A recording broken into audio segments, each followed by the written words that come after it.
Hello, ladies and gentlemen. Welcome, and I am quite excited. I am back doing this again. This is News Talk with your one and only anchor man, Chris. I know, as usual, I will expect that we will told the tradition by everybody getting on the share button right there in front of you and hitting the share button so that we can quickly get the platform saturated for me to come on to you with this broadcast proper. This is going to be very exciting, very exciting, ladies and gentlemen. As you hit your share button,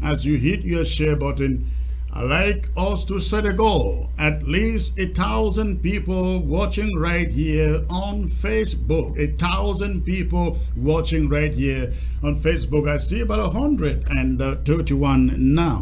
Let us quickly send the link out there to everybody who is available to watch. And first of all, my apologies. We've been having a lot of difficulties with Facebook in the past few months with ABS. A lot of times we were shut down. We finally discovered that we were actually hacked, and somebody completely took over the whole Facebook page and was managing it. So I think somehow that problem has been taken care of, and we promise you it can only get better. So please, you go ahead and you hit that share button. And I call this News Talk with Anchor Man. A lot of things we're going to be looking at today.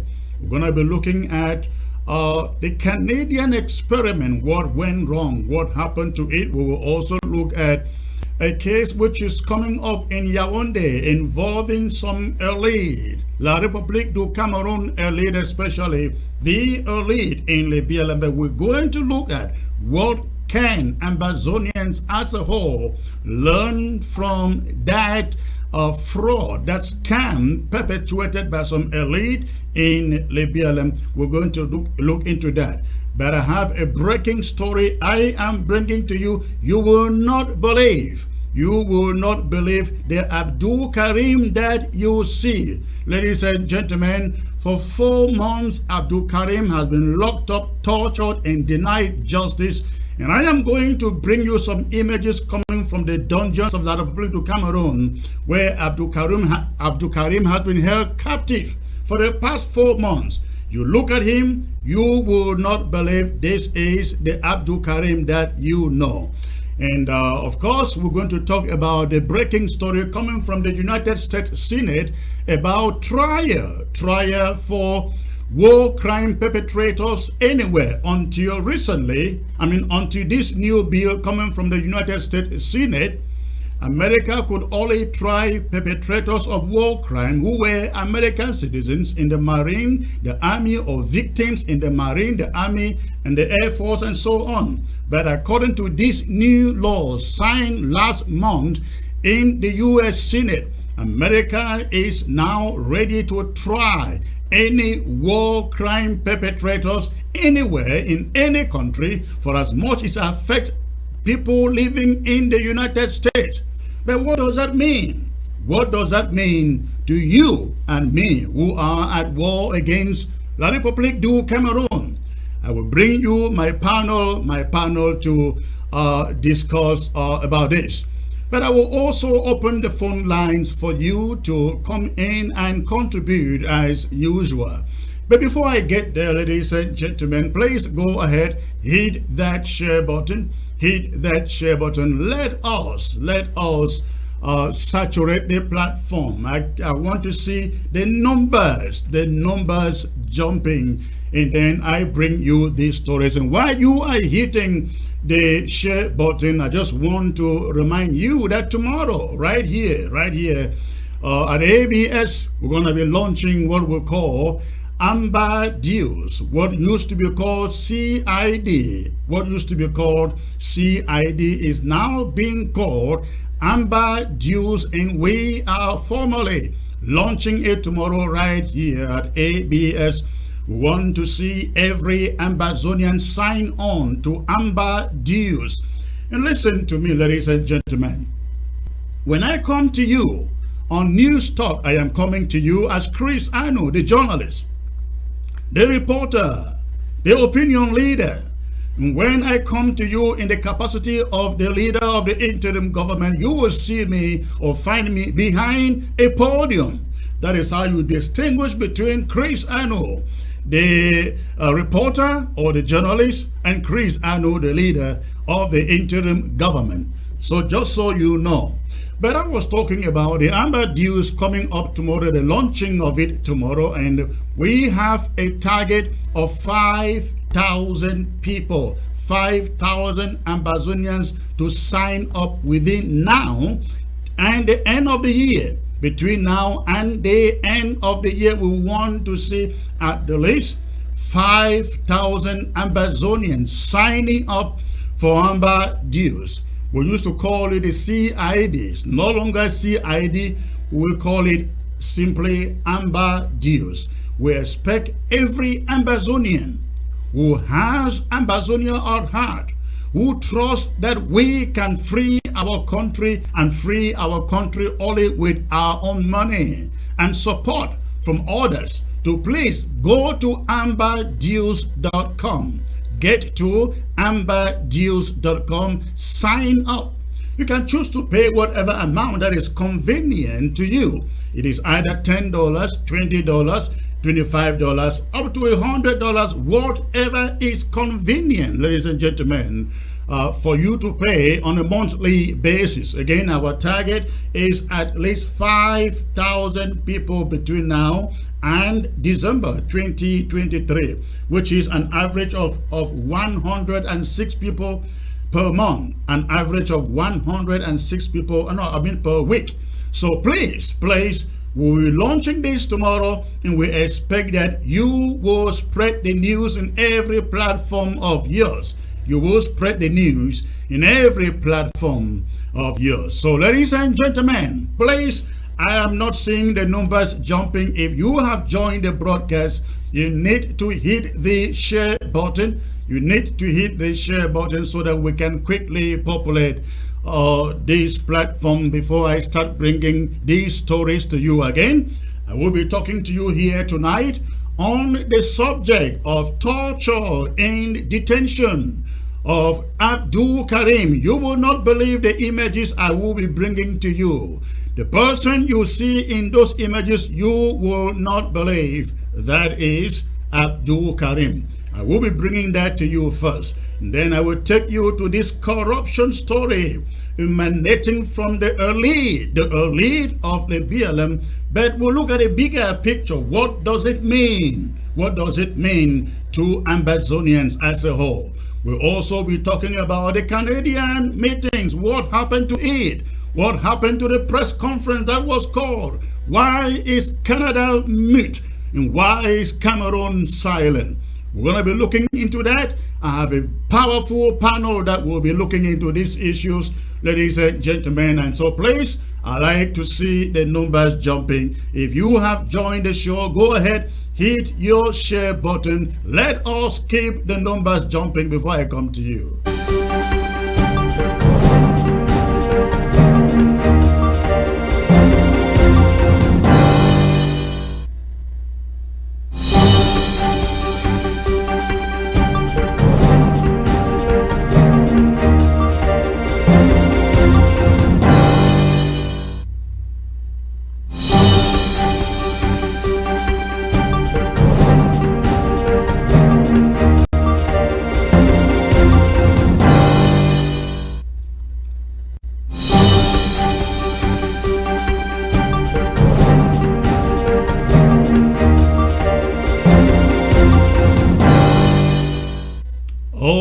Ladies and gentlemen, again, thanks for tuning in. I like to see those numbers jumping. I will only come to you when I see 500 on my screen. So please, if you have just joined, I know this is the premiere of News Talk, and I bet you are going to enjoy it. News Talk is all about picking current issues, mixing it in the news, giving you the right perspective to the issues of the day. picking the news of the day and putting them in the right perspective so that you call it news with opinion. News with opinion. So again, today we're going to be looking at what is happening with the Abdul Karim in the gulags of La République du Cameroon in Yaoundé. We're going to be looking at the Canadian meetings. We're going to be looking also at the bill recently passed at the U.S. Senate, giving America the powers to try war crime perpetrators, and this spells doom. This spells doom for La République du Cameroon officials. We're going to be delving into this and opening your eyes and giving you the understanding what you can take home from these developments. Again, please, I am waiting for you to hit that share button. The numbers must jump. The numbers must jump. Hit your share button as you come on. Okay, this is News Talk, and before I get into it again, please, I'd like to remind you of the launching tomorrow of Amber Dues. Amber Dues. Amber Dues are replacing what we used to call CID. If you are still registered on the CID platform, I'd like you to know the CID platform is not. Again, the CID platform is not being managed by this interim government. I mean, by no interim government. The money is going into private pockets. If you are still subscribed to anything CID, take note, the funds there are not going into the interim government coffers. They are going into private pockets. So please go there and desubscribe. Get there and desubscribe. The money is going into private pockets, and if you are unable to desubscribe, just cancel your card, ask your bank for a new card, and get to amberdeals.com. amberdeals.com and subscribe there. Again, between $10 and $50, I am sure that many of us can afford it. Ladies and gentlemen, without finances, we can do nothing in this struggle. People who talk about firepower, there will be no firepower if we do not put the right tools into the hands of those who carry out firepower. So if you have not paid your dues, if you have not registered to your Amber Dues, please do not ask for firepower. You have to put money in the pockets of these boys so that they can afford the kind of equipment they need for firepower. So tomorrow right here, 8 p.m. Amber, we're going to be launching Amber Dues platform. It's not a fundraiser. It's not a fundraiser. We just want to come talk about the technicalities, how people can register. In fact, it's quite simple, easy to register. So you just go to amberdeals.com and follow the instruction there and register. But we're going to be talking about that more tomorrow when we come live here with Resource Mobilization Department, with the Finance Department, and with the technical team that designed the website to educate you how you can go ahead and subscribe. It is very, very critical, ladies and gentlemen, that we do so. We cannot allow La République du Cameroon carry on with this war because we are not ready to support it. Listen, this war will be won. This war will be won. Again, this war will be won. That's what I can tell you. All right, ladies and gentlemen, I will be coming back right now to start with these stories. Hit your share button.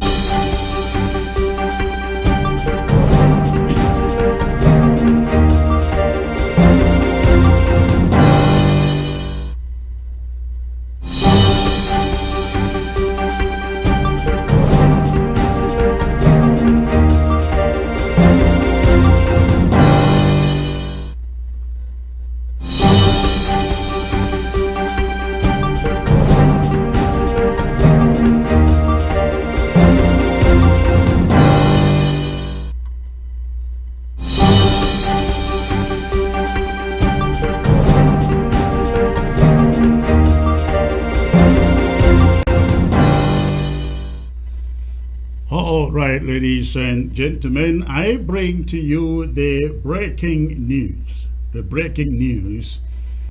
of tonight. And it is what you find on your screen. From behind bars,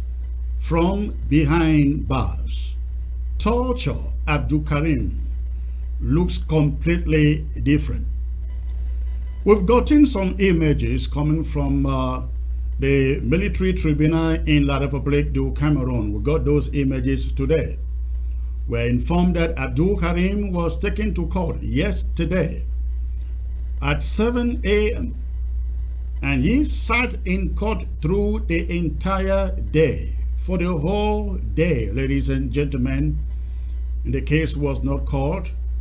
The judge never called the case, and he just wasted there. But this is not the first time. This is not the first time that he is taken to the military tribunal since taken to Yaoundé. He has been there about I understand this was the fourth time that he was taken to that military tribunal in La République du Cameroon. And he sat there the entire day. The case was not called. Now, it will interest you to remember that since Abdul Karim was picked up, abducted in Bamenda without a warrant, of course, 4 months ago, he hasn't been charged for anything. He was held in Bamenda, in the detention center in Bamenda, for about a month. And then after that, he was moved to Yaoundé, where they continue to keep him. Now, but that is not a problem. The problem is the condition under which he is being kept. We are not only told that he is being severely tortured. In fact, the physical appearance will tell you he is a tortured person. This is a man who is being tortured. We are told that Abdul has passed through severe torture and continues to go through severe torture in the detention in Yaoundé. We have seen the room where they keep him. Ladies and gentlemen, we are not going to show you those images of the narrow cell in which he is kept in Yaoundé, because for security reasons, we will not show you that. But we are going to show you the face of Abdul Karim, the way he looks like, compared to what he was when he was picked up. The difference is like night and day. The difference is like night and day. And after you look at those images and feel the story of the torture that he is going through there, ladies and gentlemen, we'll also learn that he is being denied his medication in that detention cell. He is not he is not given his medication in that detention cell, and how he survives, we do not know. But again, when you look at the image of Abdul Karim coming out from that detention center in Yaoundé, if you still believe that this is the moment that we give up, we surrender, we raise our hands and walk away, or raise the white flag and surrender to La République du Cameroon, then you are not ready for freedom. What is happening to Abdul Karim, ladies and gentlemen? Forget about Sissoko and the rest. We've known their story. But what is happening to Abdul Karim, who was picked up only 4 months ago? Only 4 months ago, for a regime that wants the world to know they are preferring solutions to the 6-year-old conflict, to have picked up a prominent activist like Abdul Karim, a peaceful activist like Abdul Karim, and keep him under the conditions I am going to show you. You will not say for a second, you will not think for a second that this war ought to be over when you look at the images of Abdul Karim. It is terrible. Now, I'd like you, ladies and gentlemen, to look at this. Look at this image of Abdul Karim.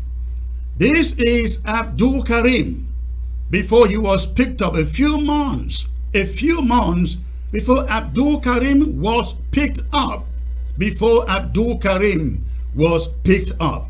That is him. Now, look at the way Abdul Karim looks today. This is Abdul Karim today, ladies and gentlemen. Do you see the difference?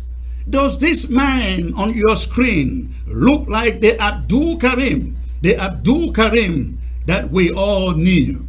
Of course not. That is not the Abdul Karim that we all knew. So, look at it. Compare those two images, ladies and gentlemen. The Abdul Karim that we knew is on the far left. The Abdul Karim that we know now, that is him on the middle of this of your screen. That is the handiwork of La République du Cameroon. That is the handiwork of La République du Cameroon, ladies and gentlemen. Sorry for that interruption in the background there. But again, look at this. Compare those two images. Compare those two images of Abdul Karim. Now we have other images that if you should see, I think if you were thinking of ending this war today, you will have a change of mind. You will have a change of mind. But that Cameroon is talking about dialogue. That Cameroon is talking about dialogue. But still treating Ambazonians this way is evidence that Cameroon is not ready for any dialogue. Cameroon is not ready for any dialogue if they are treating Ambazonians this way when they want the world to believe. When they want the world to believe, they are calling for dialogue. They are about negotiations. Of course not. They are not ready. Cameroon is not ready for negotiations, ladies and gentlemen. Cameroon is not ready for negotiations. That is Abdul Karim. Does it look like the Abdul Karim that we saw 4 months ago? Does he? And of course, again, I have other images that I cannot put on the screen here because, for some security reasons, we cannot put those images there. But that is Abdul Karim for you. How can we let La République du Cameroon run away with this war? Seeing what they do, even at the moment they want the world to believe they are doing dialogue. Now I ask those who went to Canada, what will you say? What will you say when you see images like this coming from the dungeons of La République du Cameroon with our own Abdul Karim? What do you say? What reason do you think Cameroon is ready to sit down and talk dialogue or negotiate? When they have people like this in their thousands in those gulags and they have never been charged for anything. Never. Abdul Karim has been in custody for 4 months and he has not been charged once. He's been taken to court 4 good times. 4 good times and has not been charged. The case has not even been called. And somebody says Cameroon is now ready to talk. No, Cameroon is ready to end the war on its own terms. On its own terms. That is what they are interested in doing. Cameroon is not interested in dialogue or negotiations. They are prepared to end the war on their own terms. As they will be releasing people like this. They will be releasing all the prisoners, including the Naira 10, to demonstrate sign of goodwill. That has not been the case. That has not been the case. And so, ladies and gentlemen, that is Abdul Karim for you. That is Abdul Karim for you. That is Abdul Karim for all of us. If anything, it tells us this war is only about picking up steam. This war is only about picking up steam. We have to pay for it.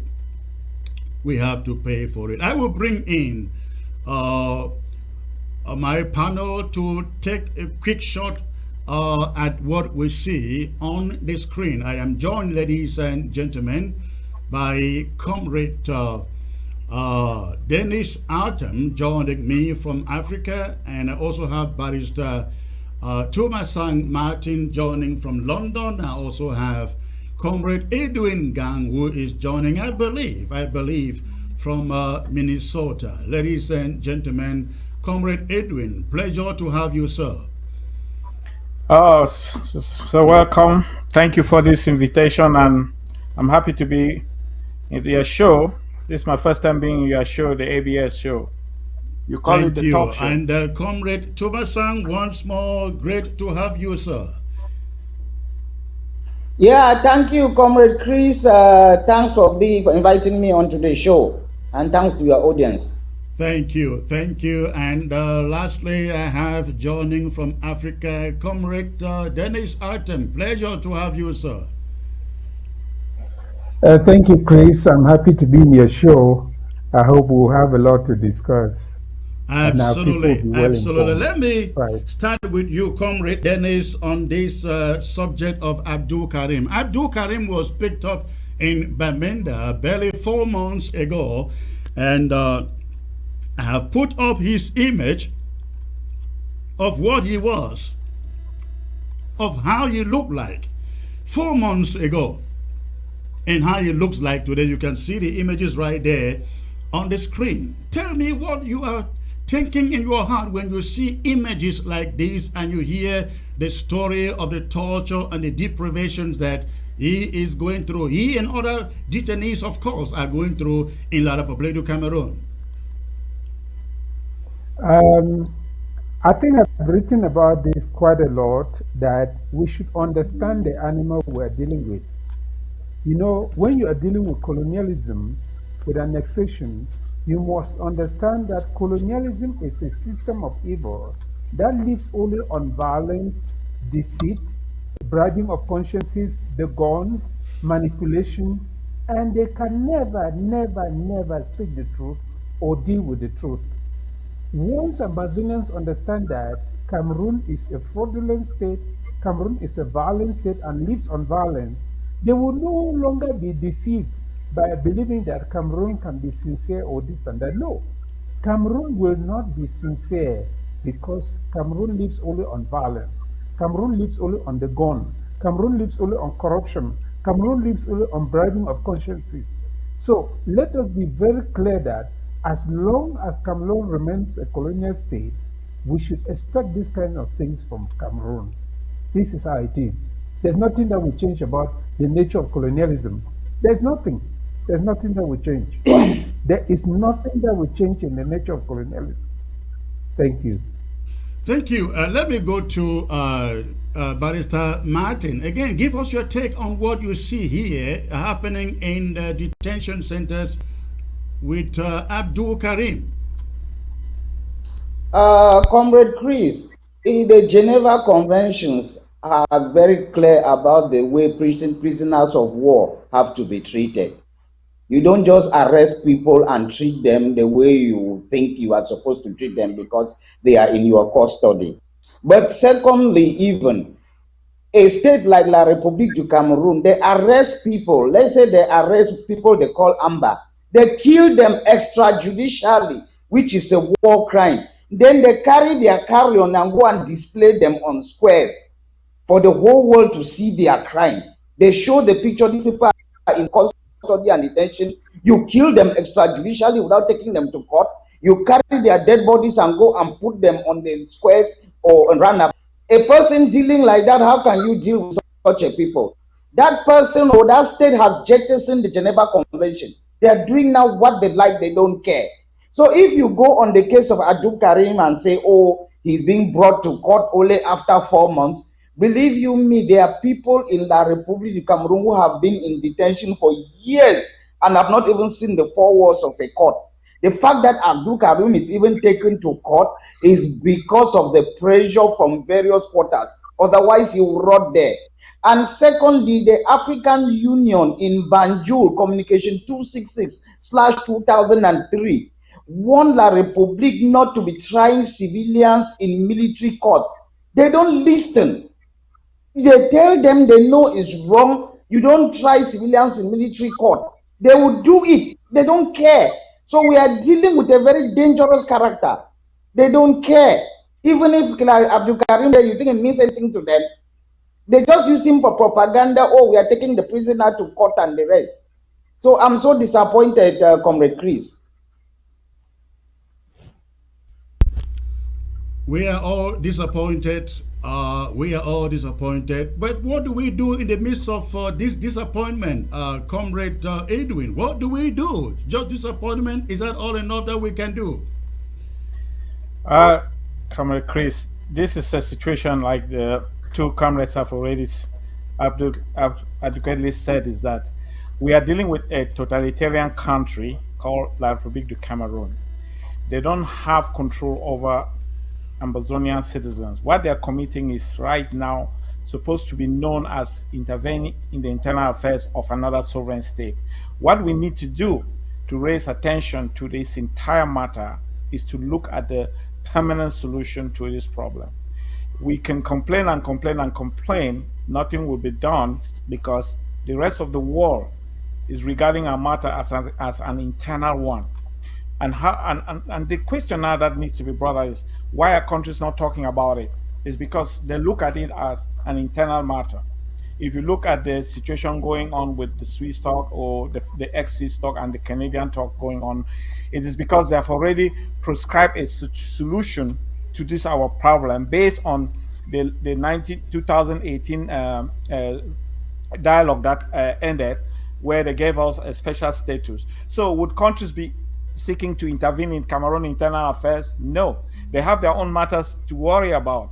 We need to accelerate in a hurry this problem and make it known that Cameroon has alienated the sovereignty of another country. We need to be very clear in defining that country's sovereignty. It should be one done constitutionally and legally. It should be one that every country, the United States, Canada, France, United Kingdom, Germany, Russia, China, all these countries are mentioned are countries that have already gone out and clearly in every statement proscribed the subject their territorial integrity clause, and they are the countries prescribing this what I call pro-Cameroon temporal solutions like dialogue and negotiations. We need to stop that. To stop that, we have to make a case for how these two countries come into being one.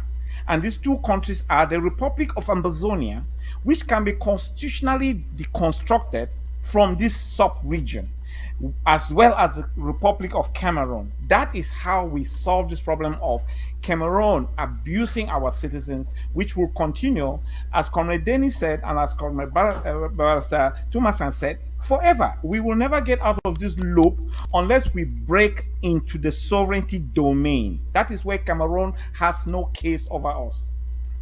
Let me ask this last question on this subject for all of you to chip in. When you look at images like this coming from detention with a guy who was out here only 3 or 4 months ago, looking like somebody who has been in jail for 10 years. What do you say of those who think that, well, the moment has come, let's surrender, let's give up? What is going on in your mind, Barrister Thomas, please? Comrade Chris, I'm hearing from you for the first time that somebody is thinking of surrendering or giving up. I've never heard that before. I don't know who that person is, so I cannot be commenting on a hypothetical issue.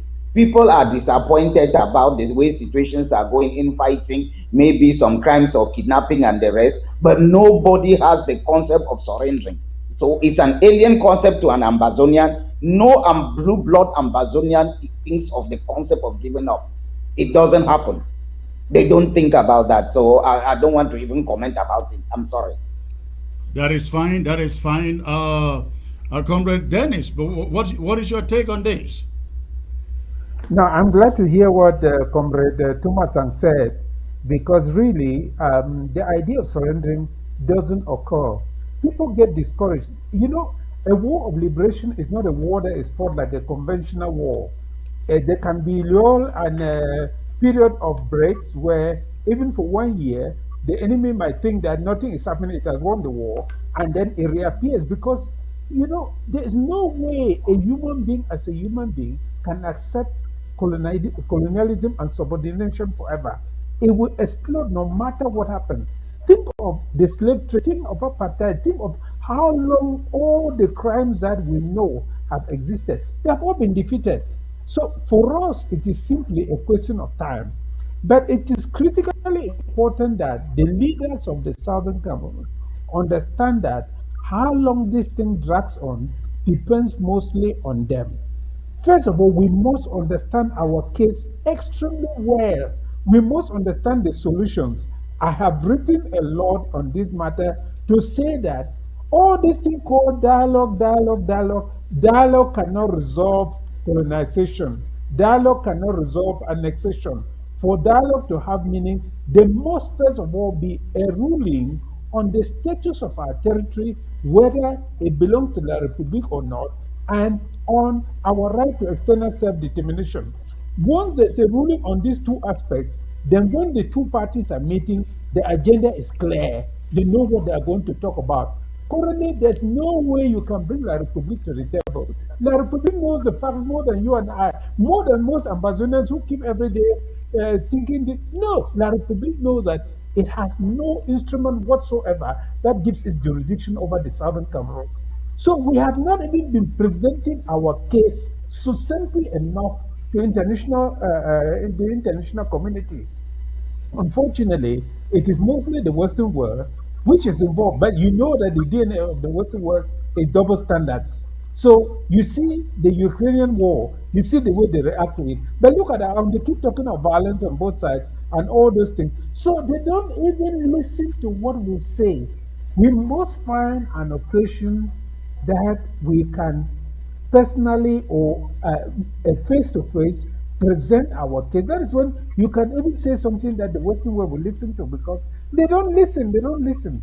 I had an opportunity to ask one ambassador from the Western world whether throughout all his long period of diplomacy, he ever saw an instrument that gives jurisdiction over Ambazonia to Cameroon. He scratched his head and said, "Oh, you say I'm not very good in history and so on."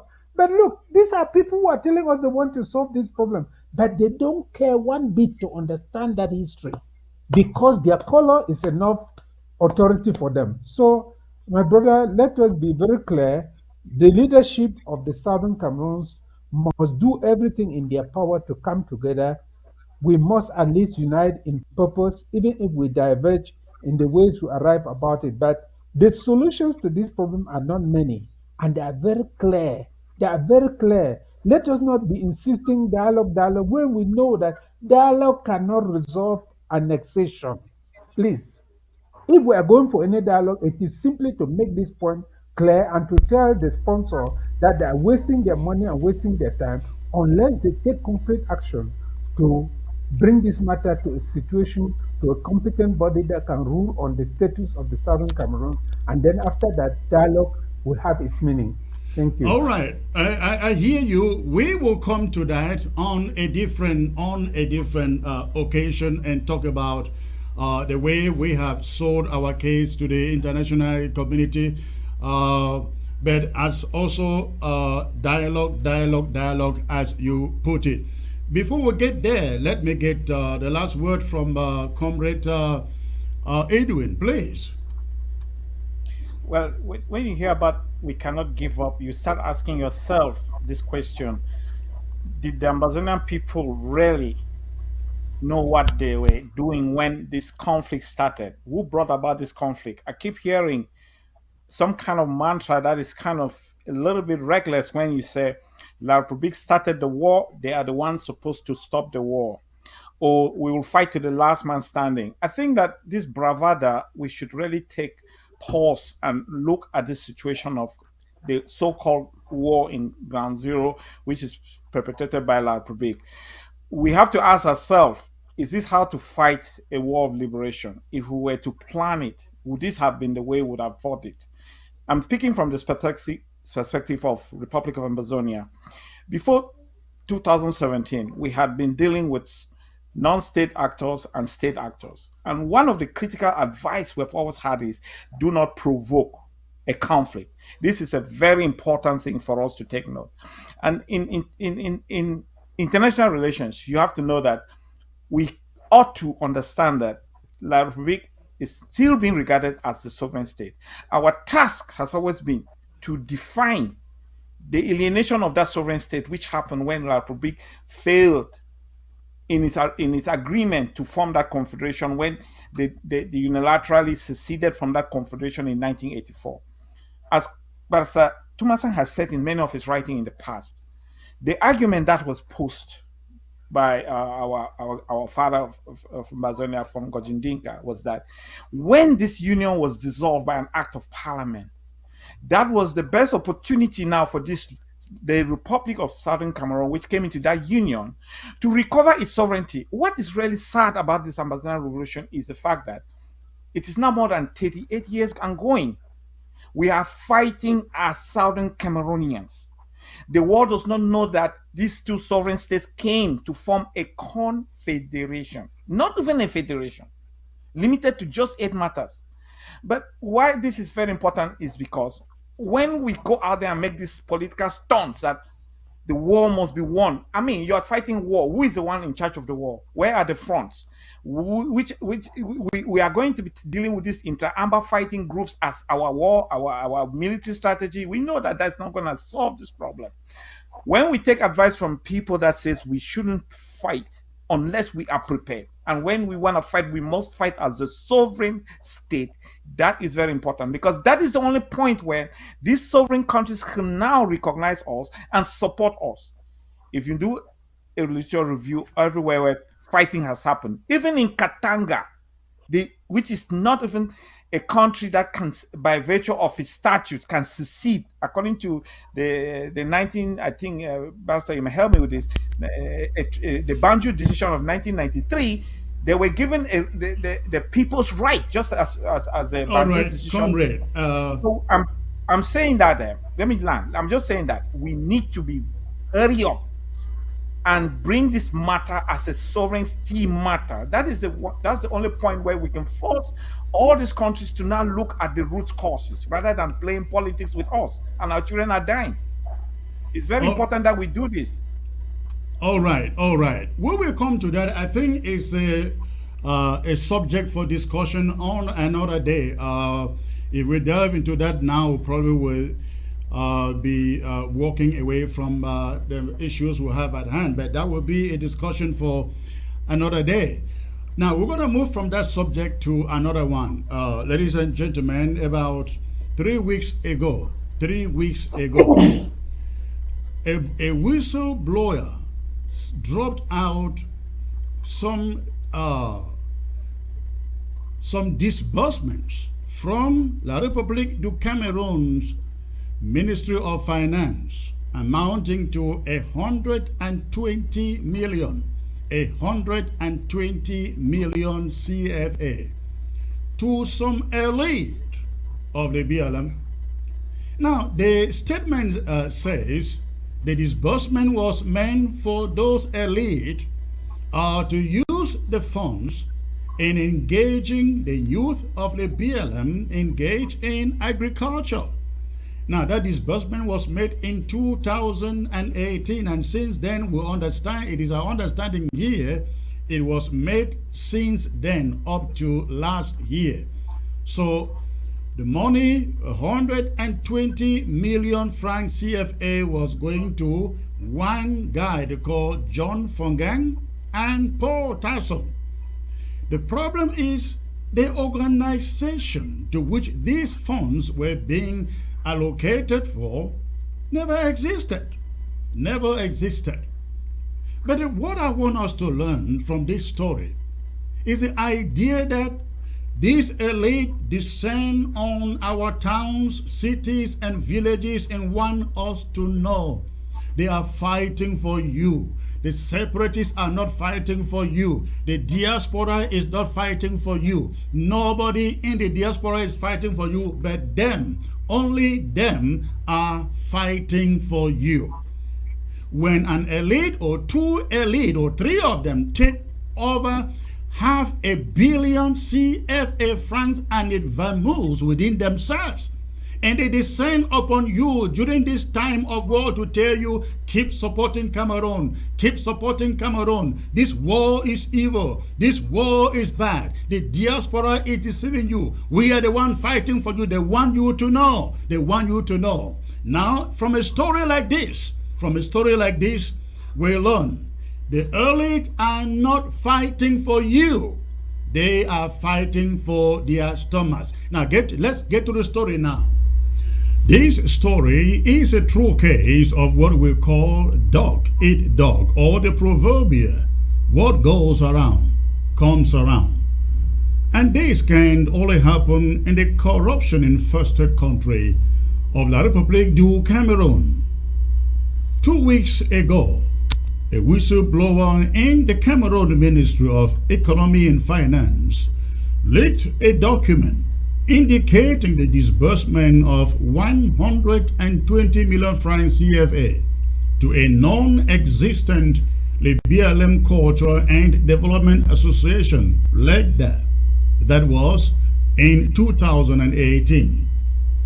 ABS has now learned that more money was doled out to the said association in subsequent years. But what the association did with the funds remains the mystery. The funds were disbursed into a clandestine bank account in Yaoundé, known only to one John Fongang and Paul Tasson, the president and secretary general of the supposed association, the non-existent association.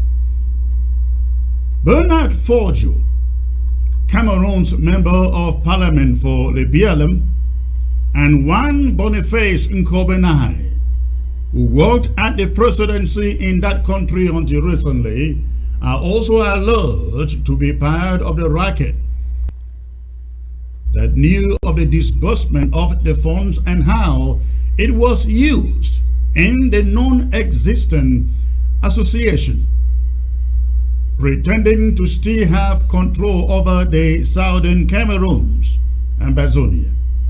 The Cameroon government released the funds into the coffers of the non-existent BLM Cultural and Development Association, ladies and gentlemen, to fund youth engagement in agriculture in the BLM, according to a statement that accompanied the funds from their finance ministry. The crux of this story is this: not a single franc from what became a yearly allocation disbursed to the association ever touched the hands of the people or anybody in that matter in the BLM except the duo. Apparently, the reason why the whistleblower leaked the transaction. As the document showing the fund disbursement made the rounds in the social media, especially within the BLM community, anger, consternation, and outrage characterize reactions from the people. There are questions too that they demand answers for. Questions like, who created the said bank account? Who created the said bank account in Yaoundé, into which the funds were being directed to? And who are the signatories to the account? What was the money used for, and by who? So far, John Fongang and Paul Tasson, who are directly indicted by the public, have remained silent. Phone calls to them remain unanswered. Indeed, Fongang is reported to have shut down his own phone number after a flurry of phone calls began pouring in. Paul Tasson has also not made a single statement about the allegations. 3 days ago, the story took another twist. A statement from Cameroon Supreme State Audit at the presidency in Yaoundé issued on January 3rd, among others, is summoning John Fongang and his culprits for an urgent audit. Paul Tasson isn't mentioned in the summons, but Fongang and Boniface Nkobenahai are requested or summoned to show up for the state audit. The BLM people may finally get to know who took the millions, adding up to over $500 million CFA francs, and exactly what it was used for, if at all it was used for anything. An interesting angle to this story, which is where the fraud is the fact that the BLM Cultural and Development Association that received these funds doesn't even exist. It exists only on paper. In fact, the last time the association functioned was in 1997. ABS was told that the association went under right after John Fongang became president in 1997. Since then, nothing has been heard of the association. Paul Tasson became Secretary General right after that also. But besides the two, there are no other known executive members to it. In fact, Justice Fonkwe, a judge of the Cameroon Supreme Court from the BLM, attempted several times to revive the association, but the duo of Paul Tasson and John Fongang pushed back on the effort. But this is the question. Does the fact that fraud may have been busted here mean anything to the Yaoundé regime? Thieves are never caught in the country of Cameroon. In their system, thieves are never caught. They bribe their way to freedom. If anything, just like in all of the southern Cameroons where the elite always want the people to believe they work and fight for them. This certainly is a case of the elite fighting for themselves, siphoning funds into their own personal pockets and not for the people. It should serve as an eye-opener to Ambazonians. Cameroon cannot punish them because then they will have no more agents, or what is popularly known as black legs, to use in placating Ambazonia to end the war. But if they do punish them, that would have only resembled the other playbook of La République du Cameroun. Use them and dumb them. We hope Ambazonians as a whole learn the lesson though, that the so-called elite who come to you telling you to stop the war are not fighting for you. They come because of their own gain. Absolutely, they are fighting because of their own gain. They are not fighting for you. They fight for their stomach. Do you even imagine that two people, John Fongang, Paul Tasson, will put up a structure, an organization that long died in 1997. And for the past 6 years, they have been collecting millions from the damn Cameroon government on behalf of so-called BLM youths, whom he said they all live in the bushes. And not a dime has gone to those people until now, after the whistleblower put up their document. Their so-called Supreme State Audit is now summoning them to go and explain. I don't know what they are going to explain. Nobody goes to jail. No corrupt person goes to jail in that country. But even if they summon them, you know what will happen, right? Because the guy who paid them the money from that ministry had his share of the money. But But this is the importance of this story. This is what is going on in all of Ambazonia. Whether the elite of Ngoke Tunja, the elite of Santa, the elite of Meza, the elite of Indian, the elite of Menchum, and so on and so forth. These people descend upon our territory and brainwash our people. They are fighting for you. They are defending you. They are representing you. But monies like these that are meant for your own betterment get only into their own pockets, and that is the motivation behind what they do. We should know. These people do not represent us. They don't fight for us. They fight for their bellies and their families. Comrade Dennis, I'd like to bring you in on this particular subject because you are from the BLM and you must have learned of this story. Tell me what you think, hearing what is going on. The Supreme State Audit in the corrupt infested Republic of Cameroon has now summoned John Fongang and Boniface and Cobenari to come explain what happened to the money they've been collecting all these years. What is your take on this, sir? Now, when I heard about this story, the first question that came to mind was this. What are the structures through which the government of Cameroon disburses such monies? Is it through cultural and development associations? Is that an arm of the government now? Is this in all the divisions that such monies are disbursed only through the cultural and development associations? Or this was the unique case of the BLM where such monies were disbursed only through the cultural and development association that, as you say, does not exist? So there are many questions surrounding this particular issue. But let us first of all get the facts. I know if the money was disbursed every year from 2018, as you say, and if these people what they actually did with the money. Now that they have been summoned for explanation, I guess we'll gradually know more facts about exactly what happened with that money. If nobody in the BLM is saying that they have received that money, then there is a big question there and an explanation that is needed for us to understand. But the most important question to me is, what are the structures through which the government of Cameroon disburses such monies to support youth agriculture?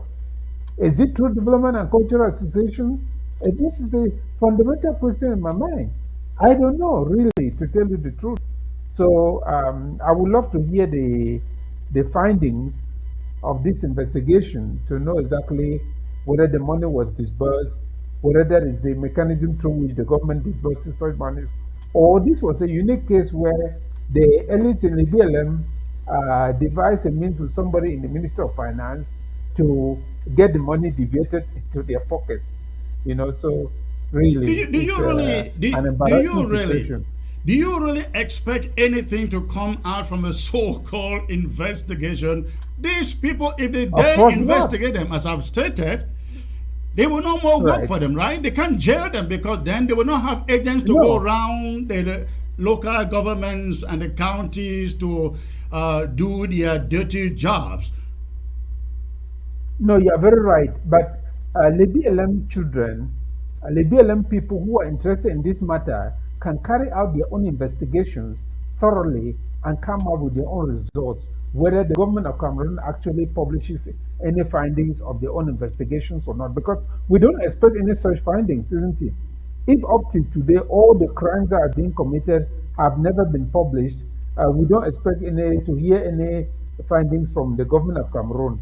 After, they don't care whether we suffer or we don't suffer, because the monies that are disbursing is simply to bribe people. The buying of consciences, as I said, that is all. It is not a genuine concern for our development. So they will not care whether that money was actually disbursed or not. So it will just vanish the way all other issues have vanished. But the BLM children, the BLM other people can actually follow up on this matter and find the truth about it. And if they want to take action, they can take action. Whatever kind of action they think they can take. I don't know.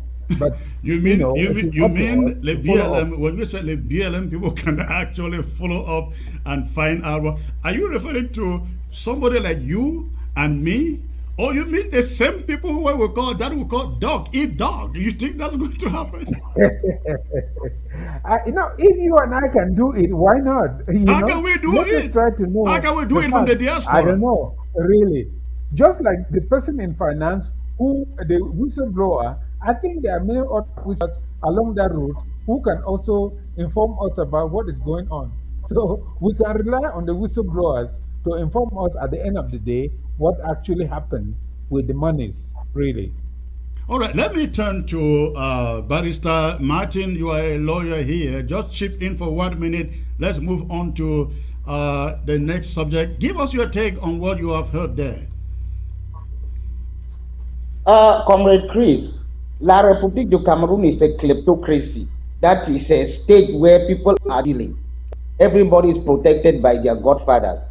But so theft in that state is not newsworthy. Is it something you really come and talk about it as news? Is there anywhere they are not stealing? Let me deal with the issue of the No, 120 million for the comrade, balance. No, comrade, just a hold on minute. there. This is how this story get derive its importance. These same elite, they descend on our territory, especially during the past 6 years, to tell us you and me in the diaspora are the ones responsible for all their troubles, all their problems. But the money that is given for the same people put in the hands of these guys, they pocket it, but they are not the problem. We are the problem. That is the context. Comrade Chris, I'm telling you that Paul Tasson and his co-voyagers would go to the audit, or whoever is going to that audit.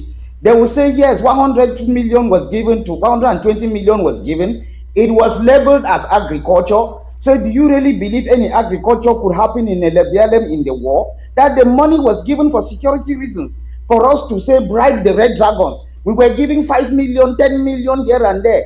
That do you think that the Red Dragons, if we bribe any of them, they'll give us a receipt? Why are you bringing us here to be wasting our time? Go and ask the guy who approved the money whether he really meant it for agriculture. Agriculture was being as the heading, but we knew for security reasons where the money was going.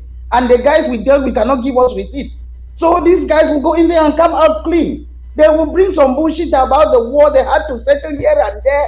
Those people don't give receipts. I gave 3 million for this guy in Red Dragon to give me intelligence. I gave 5 million here. The 120 million is finished. So I don't see why you're going in there. You think they will go put anybody in prison? They will just wrap it around security, and that will be the end of the game. Well, This game, they play it over and over everywhere. you are right. You are right. That's what they do. Comrade, do in place. A few seconds. Let's move on to the next subject. Give us your take here. This is one of the reasons. This is actually one of the perfect reasons why we should make a complete hemispheric separation of our revolution. We know clearly, we should know that our people back at home are under duress. When we do this kind of preliminary assumptions, and most importantly, stop reacting to this Cameroon, which already we've declared as a failed state, then we should move forward. Use this as an example that Cameroon is just an impossible country to even have any modicum of democracy, and make all our effort in defining the root cause of the problem, which is the alienation of the sovereignty. Those people, the youth back at home, who think that the money has been taken away from them, you can explain that, like Barasa said, that it has been used the way Cameroon normally corrupts people. So this lesson, we should learn a lesson. We should not be reacting to Cameroon internal This is not affairs. reacting, comrade. I think we are trying to do Well, in some the global sense, education. it is. I think we are Comrade, in the trying to global do sense. some education here, comrade. It is not But that is why reacting. the education is in letting people know that right from the beginning, we ought to have known, anticipated that this rogue Cameroon state is never going to change. So we know from the beginning, right from point one, at any moment, and that goes back as far as 1961, that this country has alienated another country's sovereignty. Our task is to make the world know this, and we have failed horribly. This Ambazonian revolution right at this moment has been going around reacting. For instance, 11 February is coming. People will be talking about lockdowns here and this and that. We shouldn't be doing that. As a matter of fact, the most important date we should be identifying in February is February 4th, when the Cameroon Parliament pass restoration law that dissolved that fake 1961 Cameroon Federation. That is what we should be allowing. Comrade, I think you are being very simplistic with your approach to some of these things. When you talk about not passing lockdown, you want Cameroon to go and march on the streets of Bamenda, on the streets of Kumba, Manu, and then come out the next day and say, hey, like Paul, Bier voici Limbe, Bamenda, Boya, isn't it? All right. That is all because it's all because of the assumptions that were taken right from the beginning. If you understand that our state, our country is being illegally and forcibly occupied by a rogue La République du Cameroon, the task of our campaign in the diaspora right now, as we are, is to explain to the world that Cameroon is illegally occupying a sovereign country. Why we explain? Don't you think that we also need some action, like in lockdowns, in ghost towns, just to tell other people to Cameroon you don't have a free ride in our territory? And you, in your preamble, you said that the war must be won. Very important. To win a war, you have to have strategies. You have to plan it according to the rules of engagement. We are not going to have no exemptions. If this war has to be won, it has to be won at the most optimized level where power is being invited into the revolution. And that will be at the sovereign level, sovereign state. And we have already defined that sovereign state by virtue of the constitutional deconstruction of this country as Republic of Ambazonia. Nigeria knows about this. All right, comrade, that will be a subject for another day. I will definitely get you back and we will take on that subject. But ladies and gentlemen, stay put. In the next minute, I bring to you the breaking news. The breaking news from the U.S. Senate. The U.S. Senate has passed a bill giving the U.S. Justice Department the powers to try war crime criminals in the United States courts. That item next.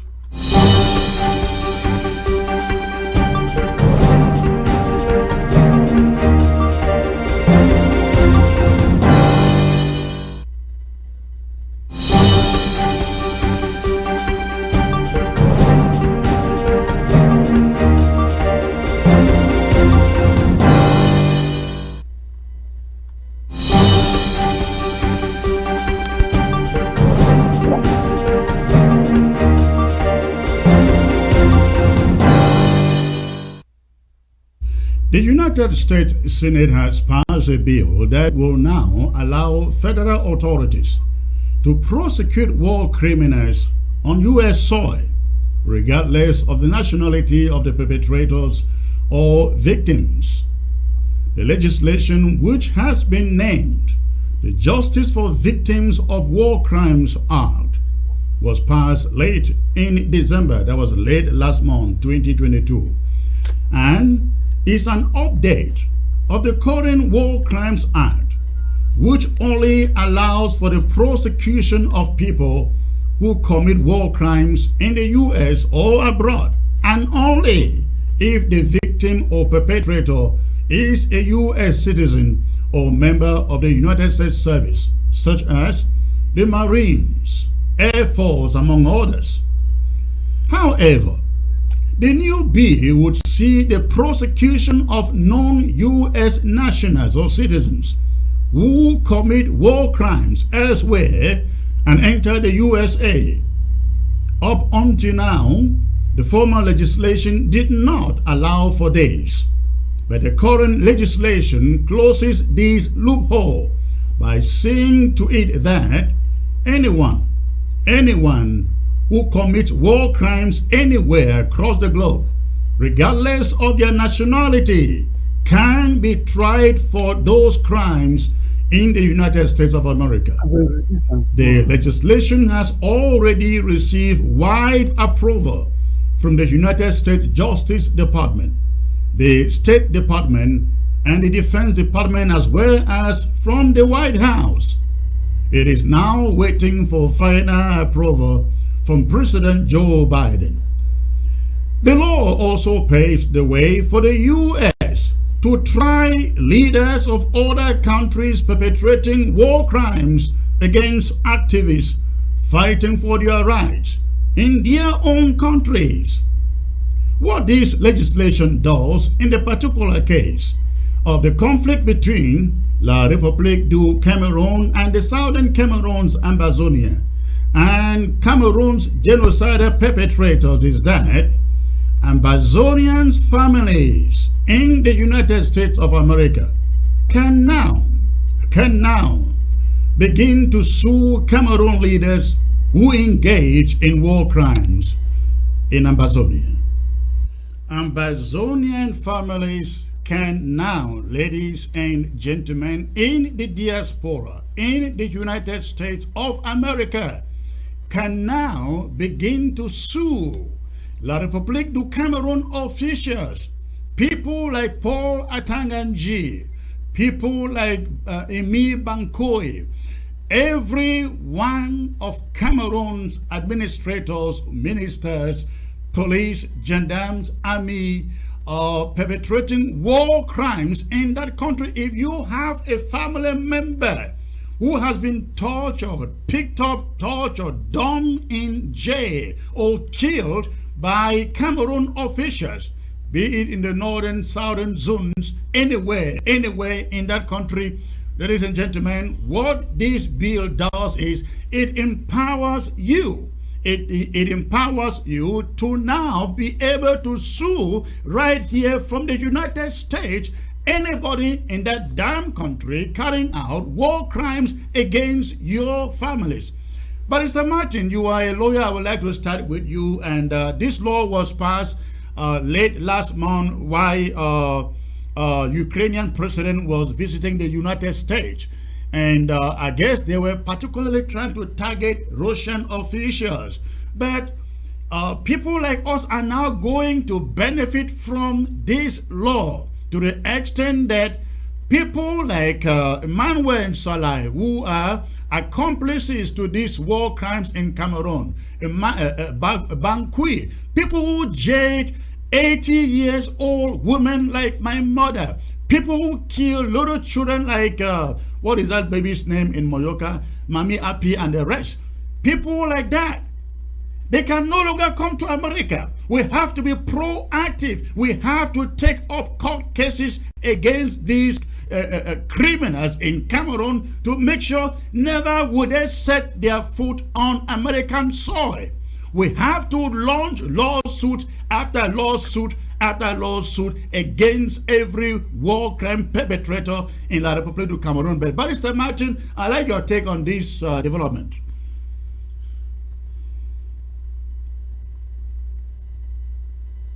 We call the universal jurisdiction, where a country can decide to take on jurisdiction for a case committed anywhere else in the world. It's universal jurisdiction. The concept by itself is not new. If you look at the 1945 four Geneva Conventions, they all dealt with the issue of universal jurisdiction for war criminals. I'm talking about Article 49, I'm talking about Article 50, I'm talking about Article 129, I'm talking about Article 146. Even the Additional Protocol 1 of 1977.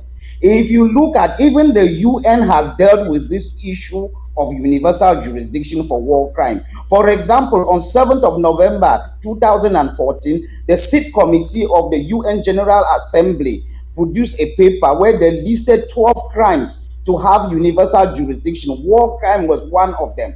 So it is not something which is new as a concept. State practice and opinion juris, as we call it in legal terms, has been in support of this position. So let me go back to the US. Before we talk about a new law, a new resolution, let's look at what was happening, what was the existing position. In the US, we have the 1996 War Crimes Act or legislation, which, yes, gave the US the powers to try a US national who is involved in war crimes. In international law, we talk of that as active personality principle. We have that they had the power to try and accuse if the victim is a US national. Yes, that is passive personality principle. We know that. And then if a guy is in the US Army also. But these legislations are all window dressing. Comrade Chris, since 1996, 26 years after that first legislation, not a single case in the US has been prosecuted under the 1996 War Crimes Act. It was done as window dressing.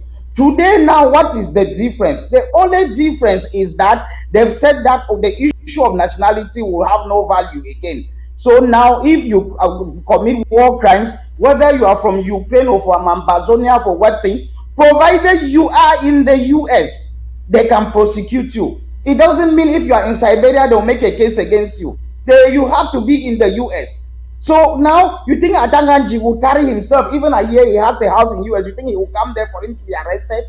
You think Lele Afrik will come? You think Portason himself will come? Those guys, they will not come. They will be going them to France and coming back. That resolution does not talk about extraordinary rendition to say that if the guy has committed these crimes and you have the evidence, a judge can allow him to be arrested in France and then extradited or rendition to America to stand trial. They are not saying that. They are talking about the guy is in the US. How many war criminals want to be hanging around drinking coffee in the US waiting for them to be picked up? Don't you see that as a deterrent to some of the crimes that they are committing on the ground? Comrade Chris, everything has some deterrence. My problem is there any muzzle in it? The first one was supposed to make a deterrence. 26 years, not a single case prosecuted. You think the second one was meant to target U.S. Military officials, essentially, who abuse their rights? But not a single one has been tried under that act. Secondly, this second one, the killing position is the guy has to be in the US. That is the problem. These war criminals, they are not there in Fifth Avenue. They are not there in Madison Garden waiting for them to be picked up. These guys, they commit their war crimes. They are protected where they are. They stay there. You cannot be bringing cases for the guy. He's not even in the US. How do you serve him? He's not even working. I don't see how this thing helps me too much. We the experts, we are a bit frustrated with the legislation. I hear you. Let me get to Comrade Atemkun out there and get his take on this, because I think even if no action is taken as of the moment, because most of those people will stop coming to the USA, but I think it's a deterrent. Don't you think so, Comrade Dennis, that this is a good deterrent for some of the actions that go on ground zero with impunity?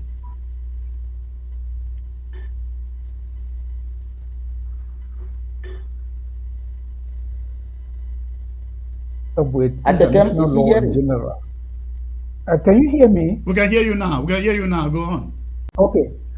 This legislation was passed as an attempt for America to catch up with international law in general, because the 1996 War Crimes Act was actually a law intended to protect American servicemen and American nationals who became victims of war crimes, or if they themselves committed war crimes. Now, with this legislation now, there is some leverage, as you say, because America is a very important destination for business people and for most of the world. So anybody who will, who might go to America will think twice about committing crimes, because once you commit that crime and you are charged, there's no way you can come to America, or not even America, but to be within the American jurisdiction without being subject to arrest. So it is an important deterrent, we must admit that, but it still has limitations. Not that you cannot just bring a case. The Attorney General must give a written statement that that case is in public interest and that substantial justice will be done by prosecuting that person. So this is an additional element that further restricts it, because it can be used politically to restrict the number of cases brought against war crimes.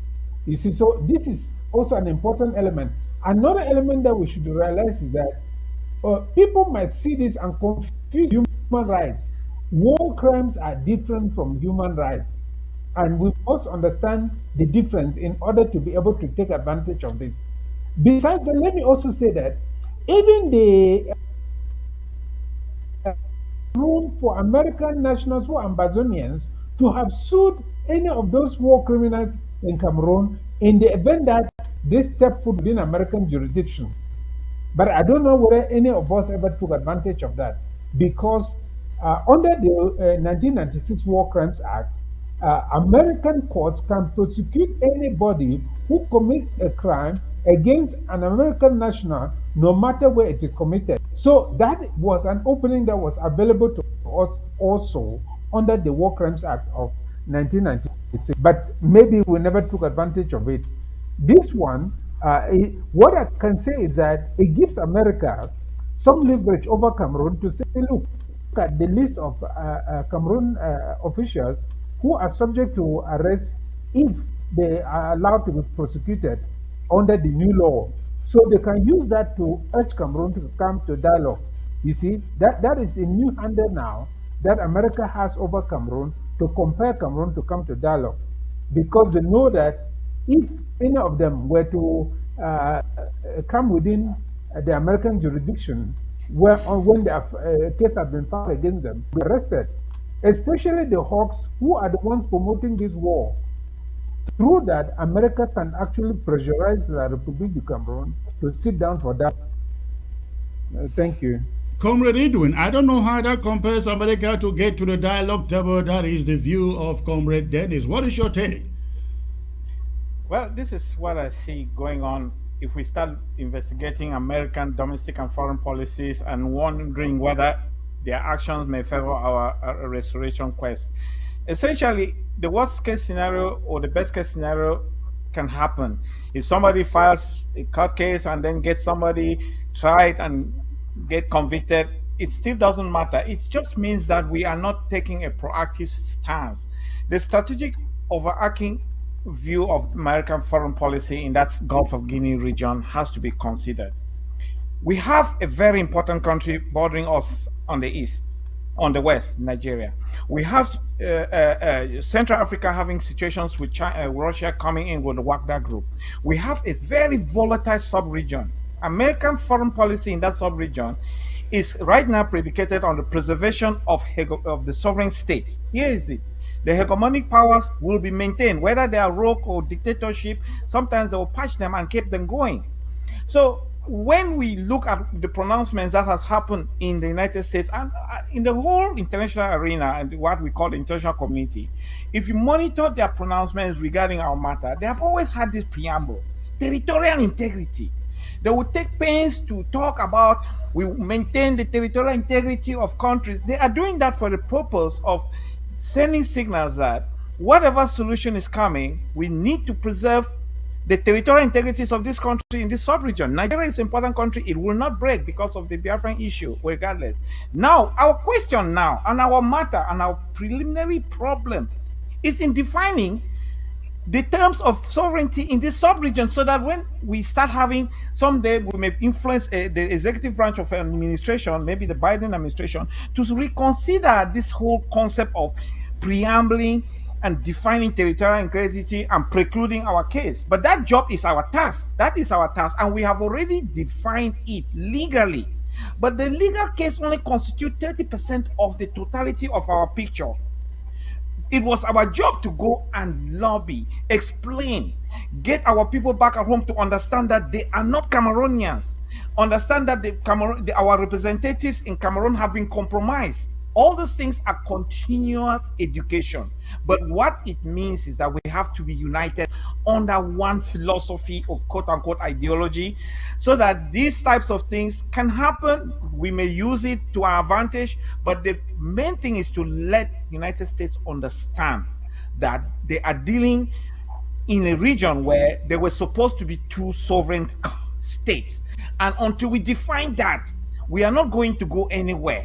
They have just passed a law as their strategic foreign policy, and we may take advantage of it, fine, but I don't think that we should be considering it in any greater sense as if that will help our revolution. What should help our revolution is to make our interests align with the United States strategic interests in that sub-region. And they had already told us long time ago, after the Green Tree Agreement was concluded in 2006, that And this is when we were doing a lobby in Washington, D.C. Go find a country to recognize your sovereignty. And while doing that, get organized. These two tasks we have not done. 2006 and it is 2023. We have not reorganized. We are not united under the sovereignty doctrine, which defines us as a separate and distinct people. Who do you expect to do that, comrade? Who do you expect to do that? Well, here's the thing. Really? You say, who do we expect? In every society, you have people who have, by virtue of their advantage in education, they call them the elites, gotten to a state where they know more, they understand the matter. In 1959, Foncha essentially was the president or the head of state of the Republic of Southern Cameroon. He did not know. Otherwise, there would not have been the resolution 1342 granting that plebiscite nonsense in 1961. But since we understand this, our facts of history, how do we stop this cycle of always not understanding our entitlement rights? We have an entitlement right by virtue of United Nations Article 76b to independence. We have already attained independence by virtue of the termination of that process. We hear you, comrade. We agree with you. We have already attained our independence, but you are listing things here that you and me should be doing. The problem is you do more of the talk and actually do the actual work. Comrade, you know that we are confused, and if you want to do something, we probably have to just ask ourselves, when have we ever had a conference where we came to understand our problem? We managed one in Lagos, which kind of did not last long. But when have we done something called SWOT analysis to figure out what our problem is in this revolution? We each come into this revolution at different times. And when we come into it at different times, we do not take time to investigate the problem, the root cause of our problem. So each person comes with its own solution, which is Are you saying we do not know the root cause of our problem? No, if we knew it, comrade, Atemkong will tell you, I know he knows the root causes of the problem. If we knew the root cause of our problem, we would not have been creating several sets of government since 1984. These are facts the world needs to know. The international community knows that we are disorganized. We have not understood that Cameroon has literally recolonized a sovereign state. Until we make that clear, they're just going to keep pronouncing territorial integrity of one and indivisible Cameroon. Cameroon is one and indivisible because they are Republic of Cameroon, whose independence was had in January 1st, 1960. We are one and indivisible because we had an independence on October 1, 1960. These two countries came to form a confederation. It has failed. It has been dissolved by an act of parliament. Let's tell this message to the rest of the world that we are being now recolonized by another country. That is a message we have carried around for the past 6 years in counting. No, sir, we haven't, because we came in and created an interim government, which now called Federal Republic of Ambazonians, which caused consternation all over the world. People are asking, what is happening? How many sovereignties can you have? Or how many governments can you have relating to one sovereignty? This is a matter we cannot hide under the rug. Okay, let me explain something.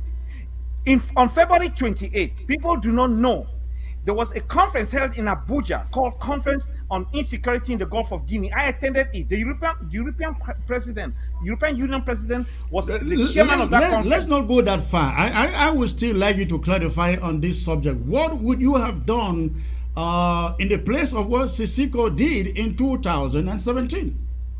Oh, simple. We were all uniting under that universe called the Secretariat, the Southern Cameroon United Consortium United Front. That was supposed to be. No, wait. Let me finish, sir. We came into Lagos as disparate groups, but we succeeded in doing something that has never happened in our revolution. We created a structure called a secretariat that adopted best practices. In that universe, there was now the chance that we will harmonize our disparate ideologies. We did not allow that to continue, and we did something which was against another resolution adopted at the Capital Heights Conference. The Capital Heights Conference has clearly proscribed the creation of any more entities in the Ambazonian Revolution. You should get Morris to publish that resolution and also the video segment when the Capital Heights Conference resolution was adopted. There you will hear the over 500 Ambazonians attending, telling us to be united. And at that time, there were 7 entities. I will list them. Please, it's important for your audience to know. And in order of entry into the Ambazonian Revolution, Republic of Ambazonia 1984, SNC 1995, SCYL, which is now APLM 1997, Scapon 2002, AGC, which is now AGOC 2013, Consortium 2016, and Morris. The second element of that resolution was this: create a secretariat that adopt best practices. Do you understand what best practices means? You take SWOT analysis to address issues of inconsistent ideology. That's fine.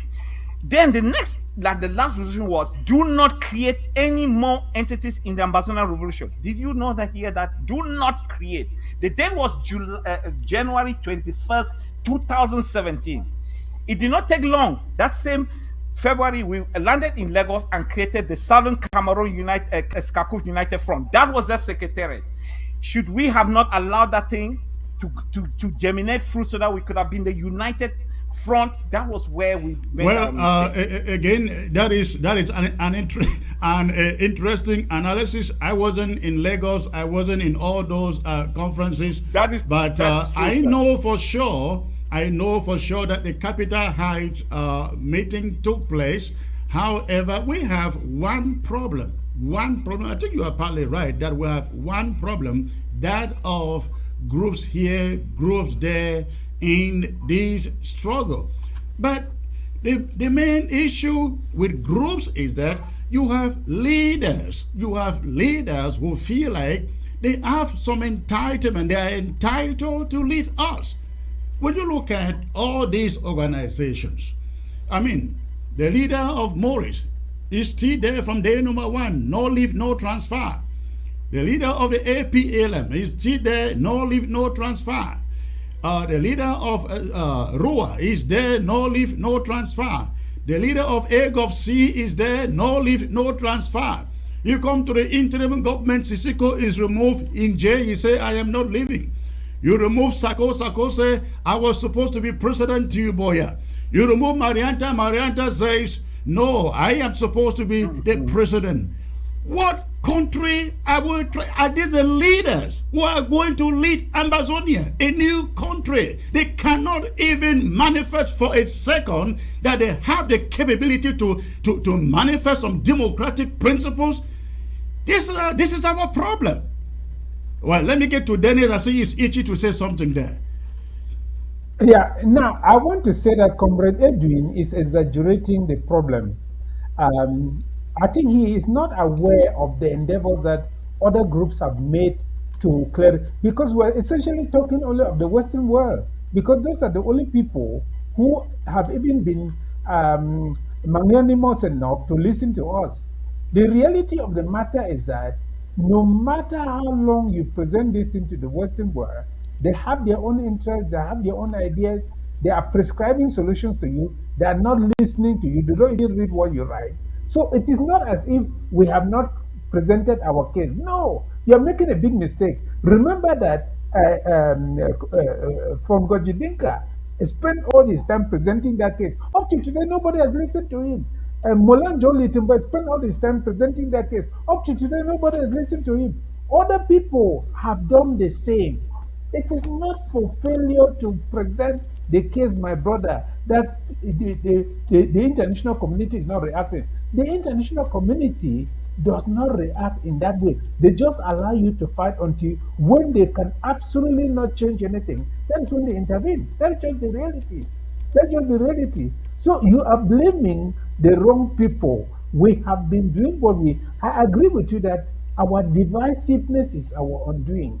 If we were to come together and say, look, we want to have 2 papers just on the root causes, so that we have a universal case file that goes across for all the liberation movements, so that all the liberation movements are speaking the same language, that would be great. In 1993, I proposed a universal case file, which we started putting together myself, Professor Kassan Anyangwe, Dr. Mfomfo, a universal case file that would have been shared to all the liberation movements so that we have a clear understanding of our matter and all the facts will be the same no matter who is presenting that case where. But it didn't go through. So this is a problem. Let us not keep blaming ourselves as if you are given the chance today, the international community will start listening to you. They will not. That's just the reality of the matter. I agree with you that many of our leaders cannot present our problem scientifically, cannot present our problem thoroughly so that everybody understands it. That is true. But the reality now is that what we need to do is to come together, agree on, even if we are coming together only to agree on a presentation that all the liberation movements can use after we separate, that will still be fine. I believe that we can move forward by having a coherent presentation that makes our case clear and succinct to everybody. That will help. But don't believe that the Western world will listen to you just because you have presented the case well. I just told you about the ambassador who has been doing everything, telling us that he's doing everything to get our case resolved. And I asked him a simple question, he couldn't answer because he does not even care to read. He just believes that because I'm from the Western world, I have authority to tell you what to do. They don't read anything we write. You listen to Ambassador Tibonagi all the time. Every single statement he made contradicted UN principles. Every single statement he made contradicted UN principles. So, what was he reading? Tell me, what was he reading? So, but after he left office, he has been making statements here and there. But when he was in office, every single statement he made contradicted UN principles. Just to tell you that their double standards is their DNA. As long as it concerns us, it is double standards. They will never talk about it clearly. So anyway, so Comrade Chris, let me come back to the issue. As I've told you, briefly, so that we can move to the next subject and take some phone calls before you guys leave. This issue of universal jurisdiction is important and it can help us as long as we strategize. All these arguments that Comrade Edwin is making emphasizes only what I have been saying all the time. That is to say, only a court will listen to those arguments, not politicians. Only a court will listen because the court has the competence and the tools to examine the evidence that you're presenting. When the Republic goes anywhere, it uses the influence of a sovereign state to say things and they believe them without any evidence, without any examination. So only a competent court will listen to that argument that Comrade Edwin is trying to make. Let us understand this. We need a competent court agreed upon by the two sides to hear the issues that divide these two countries. That is the only way we will come out of this thing. I can bet you that even if the Republic were to come to the table today, there will be no issue whatsoever because we can't agree on the agenda. They will have their own set of facts. Go talk about it. They will have their own interpretation. We'll have our own interpretation. We will never agree. That's just the reality of the matter. So let us move on, please. All right, ladies and gentlemen, this is, we can sit here and do all the pontification and whatever that we can. But I believe only one thing will take us to the destination we want to reach, which is firepower on the ground. Firepower on the ground. And I really hope that all of us, we join our heads and our minds and everything, our resources together to see that we put funds together to restore that firepower on the ground. When I come back, ladies and gentlemen, we will get into the last subject, which is, was Canada all for nothing? Was Canada all for nothing? Stay tuned.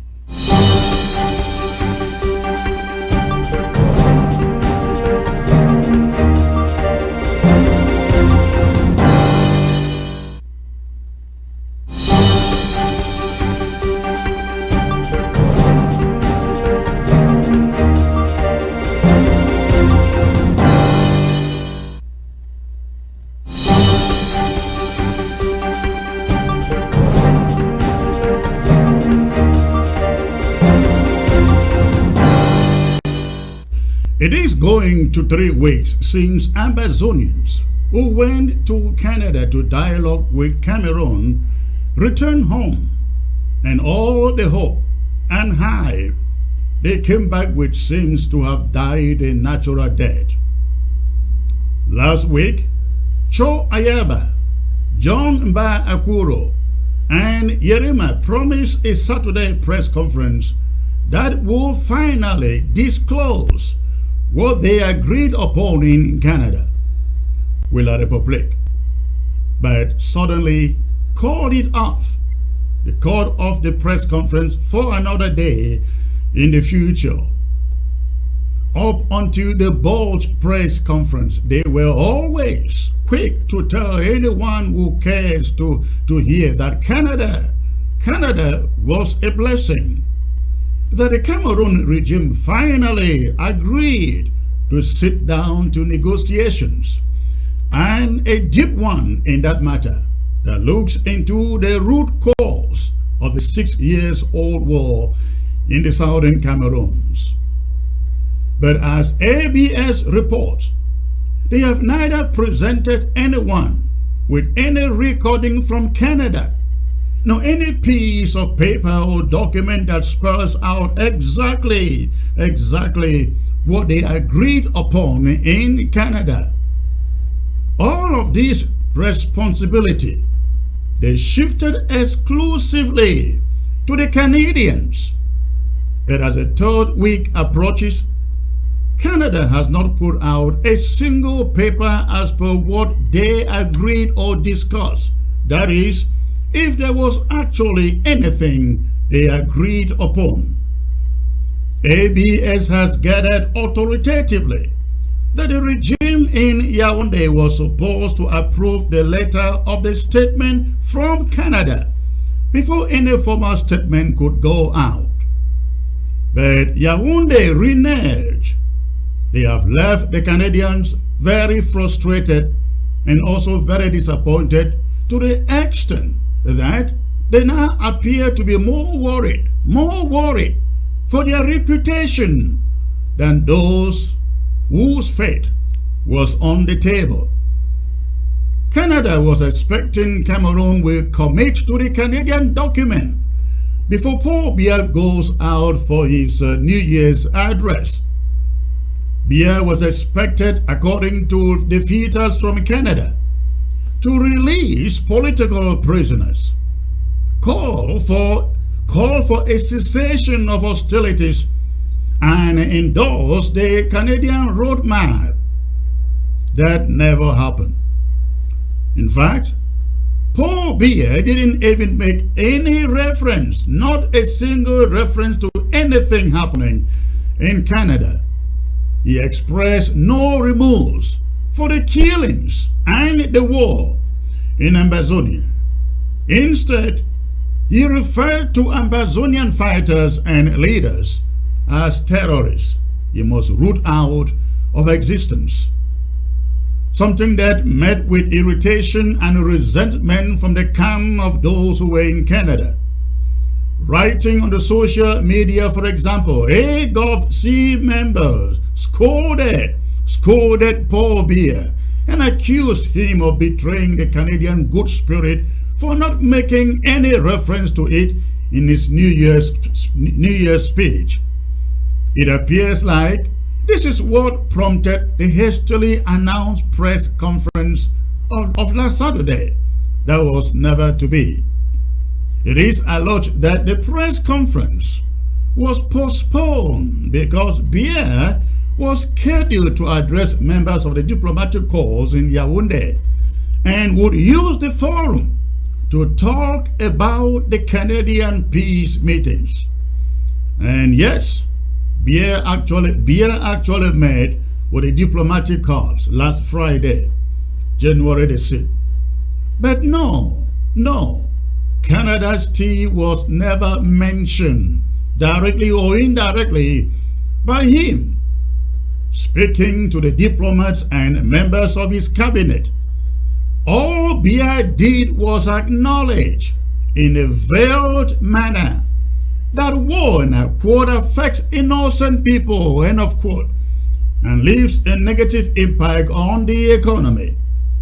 He did not say directly that he is negotiating or is about negotiating an end to the war, but rather only veiled and unambiguously referenced negotiations. He said it is incumbent upon every state to take the necessary and useful measures to maintain peace within its borders or with its neighbors. Biya said, maintaining peace within its borders? Yes, that's what Biya said. Does he sound like a person who is ready to sit down and negotiate a peaceful settlement to this conflict? Of course not. Peace within its borders is a vague reference to their one and indivisible Cameroon, of which they suppose Ambazonia is part. The problem here isn't with Paul Biya though. It is with these Ambazonians like Cho Ayaba, John Ba Akuro, Yerema and others who were in Canada who cannot rightly read between the lines of Mr. Biya's statements. Some of them still living in denial that the Canadian meetings were a manipulation, continue to think that Yaoundé is coming out tomorrow to confirm that indeed they reached an agreement in Canada. They have even jumped at Biya's mention of, and I quote, "I would like to reiterate here that Cameroon remains committed to the peaceful resolution of conflict through dialogue and negotiation," to mean that Paul Biya was making reference to Canada. He was not. Paul Biya was making direct reference to the war between Ukraine and Russia, not about Ambazonia. He was speaking in general terms, and that's the reason Canada remains mad and feels used. If these Ambazonian stakeholders went to Canada in good faith, the right thing they should be doing now is to step out and tell Ambazonians what went wrong. Was there any agreement between them and the Cameroon side? Who was seated in those meetings on the side of Cameroon? If there was any agreement, what stopped them from publishing it the moment, the day they left the meetings? Why has Canada remained very silent when, as the facilitator, it was supposed it was being awaited to publish a document to the effect of this agreement, if there was one? Or that we see attempts to control the damage and making believe in grandstanding for a Canada something that no one has seen and may not see. It is time, ladies and gentlemen, that those who went there stop pushing Cameroon's agenda and tell the world, and Ambazonians in particular, that as in the past, they scaled the odds and took the Canadian invitation in good faith, but that once again, Cameroon came with manipulations. This approach is necessary for a quick and clean closure to the Canadian so-called meetings. Continuing to hang on it, pretending that something is coming out of it when it doesn't exist, is like trying to get water out of the rock. This Canadian adventure should be assessed, mistakes corrected, and then we move on. Absolutely. That is my position. And comrade Martin, Dennis, and Edwin, I have no doubt that the comrades who went to Canada went out of good faith. They went with good faith, and they just thought maybe La Republic for a moment can honor its own or her own promises. They did not. The same type of manipulation that we saw in Fumban, where they went to Fumban with a constitution prepared. They went to Canada with their own agenda. And once our people resisted that agenda, they have since refused to endorse or even say a thing of what happened in Canada. The problem is that our people, instead of coming out to say, Cameroon has manipulated us again. What happened in Canada was an extension of their grand national dialogue. Our people are trying just to do some damage control without being frank to Ambazonian people. I think as of now, our people are supposed to come out to say, listen, we went there in good faith. We went there in good faith, but unfortunately, Cameroon did not keep her own side of the bargain, and now we have to tell you what happened. That is a problem. So, Barrister Martin, I will start with you. Do you think in any way different from the way I think here?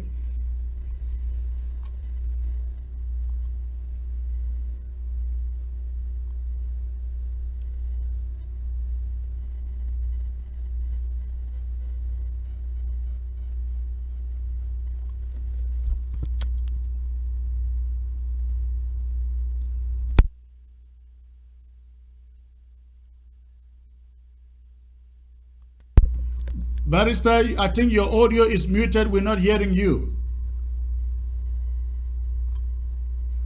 While you do that, Comrade Edwin, give us your take on what is happening with Canada. Comrade Chris, I have a saying that Cameroon will never be Canada. They all pretend to be bilingual. Well, Cameroon pretends to be a bilingual country, but Canada is a real bilingual country. Canada treats Quebec, with all due respect, constitutionally as far back as the last century, where they had a constitution that guaranteed the Quebecois distinct right. In 1997, the Maastricht Accord reinforced the rights of the Quebecois in Canada to exist as free people.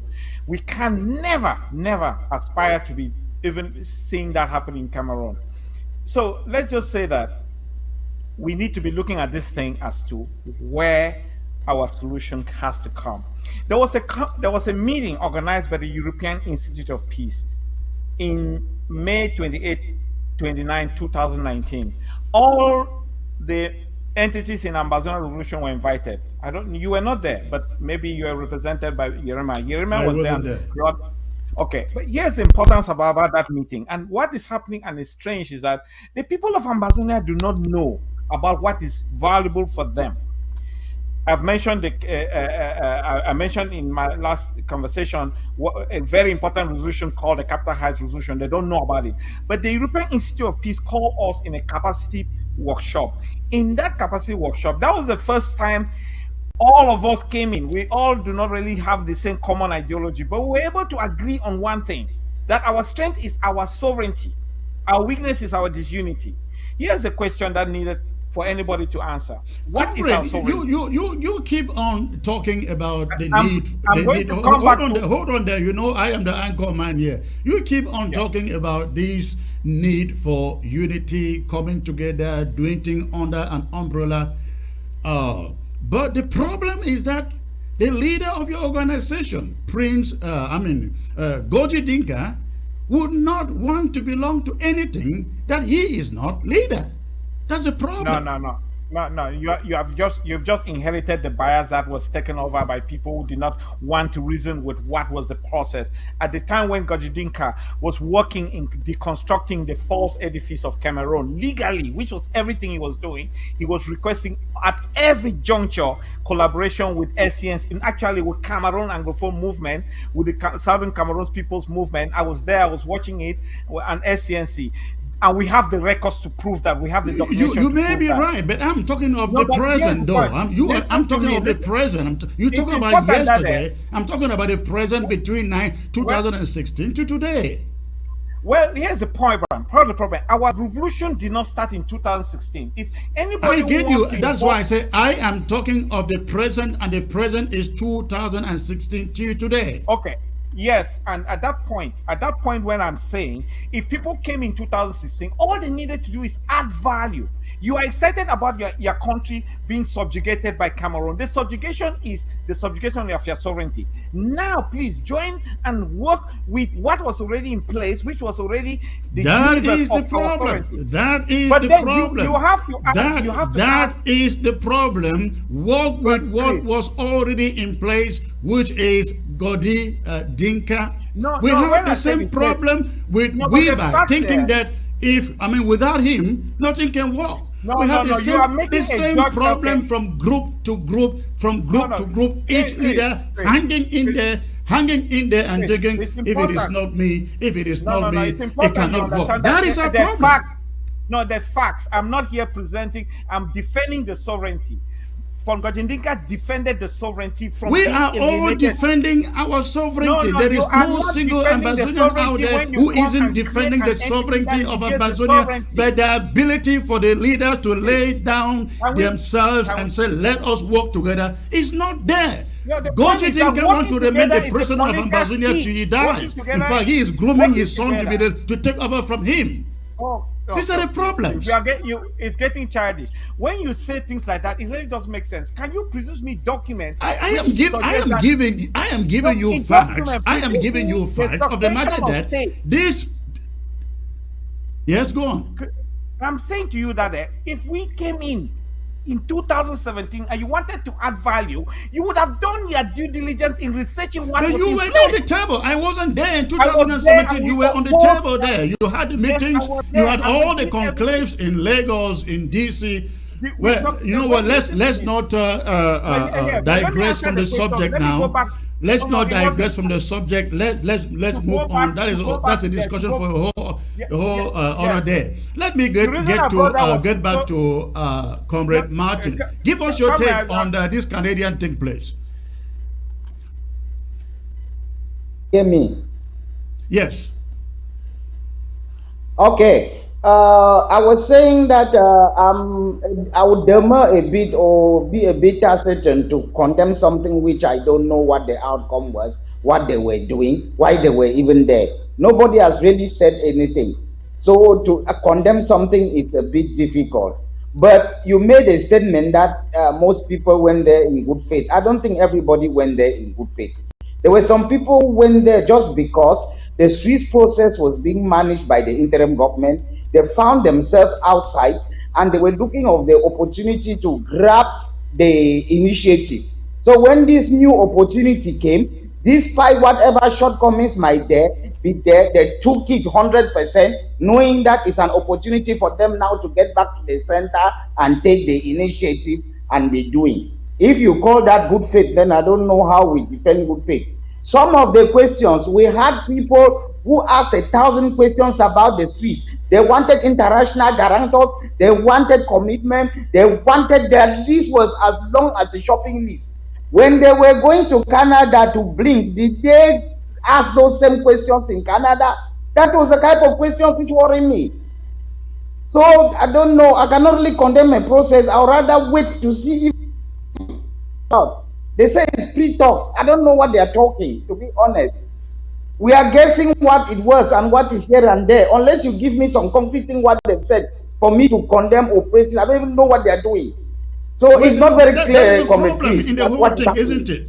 That is a problem in the whole thing. We have people going there to represent you and me. Some people have said Chris is not happy because he wasn't there, and I have said, listen, whoever goes anywhere and bring independence to Ambazonia, we will hail that person and praise that person.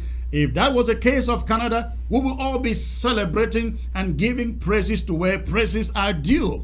That isn't the case. What went on was wrong from day number one. Even the Swiss are saying the process is horrible or was horrible.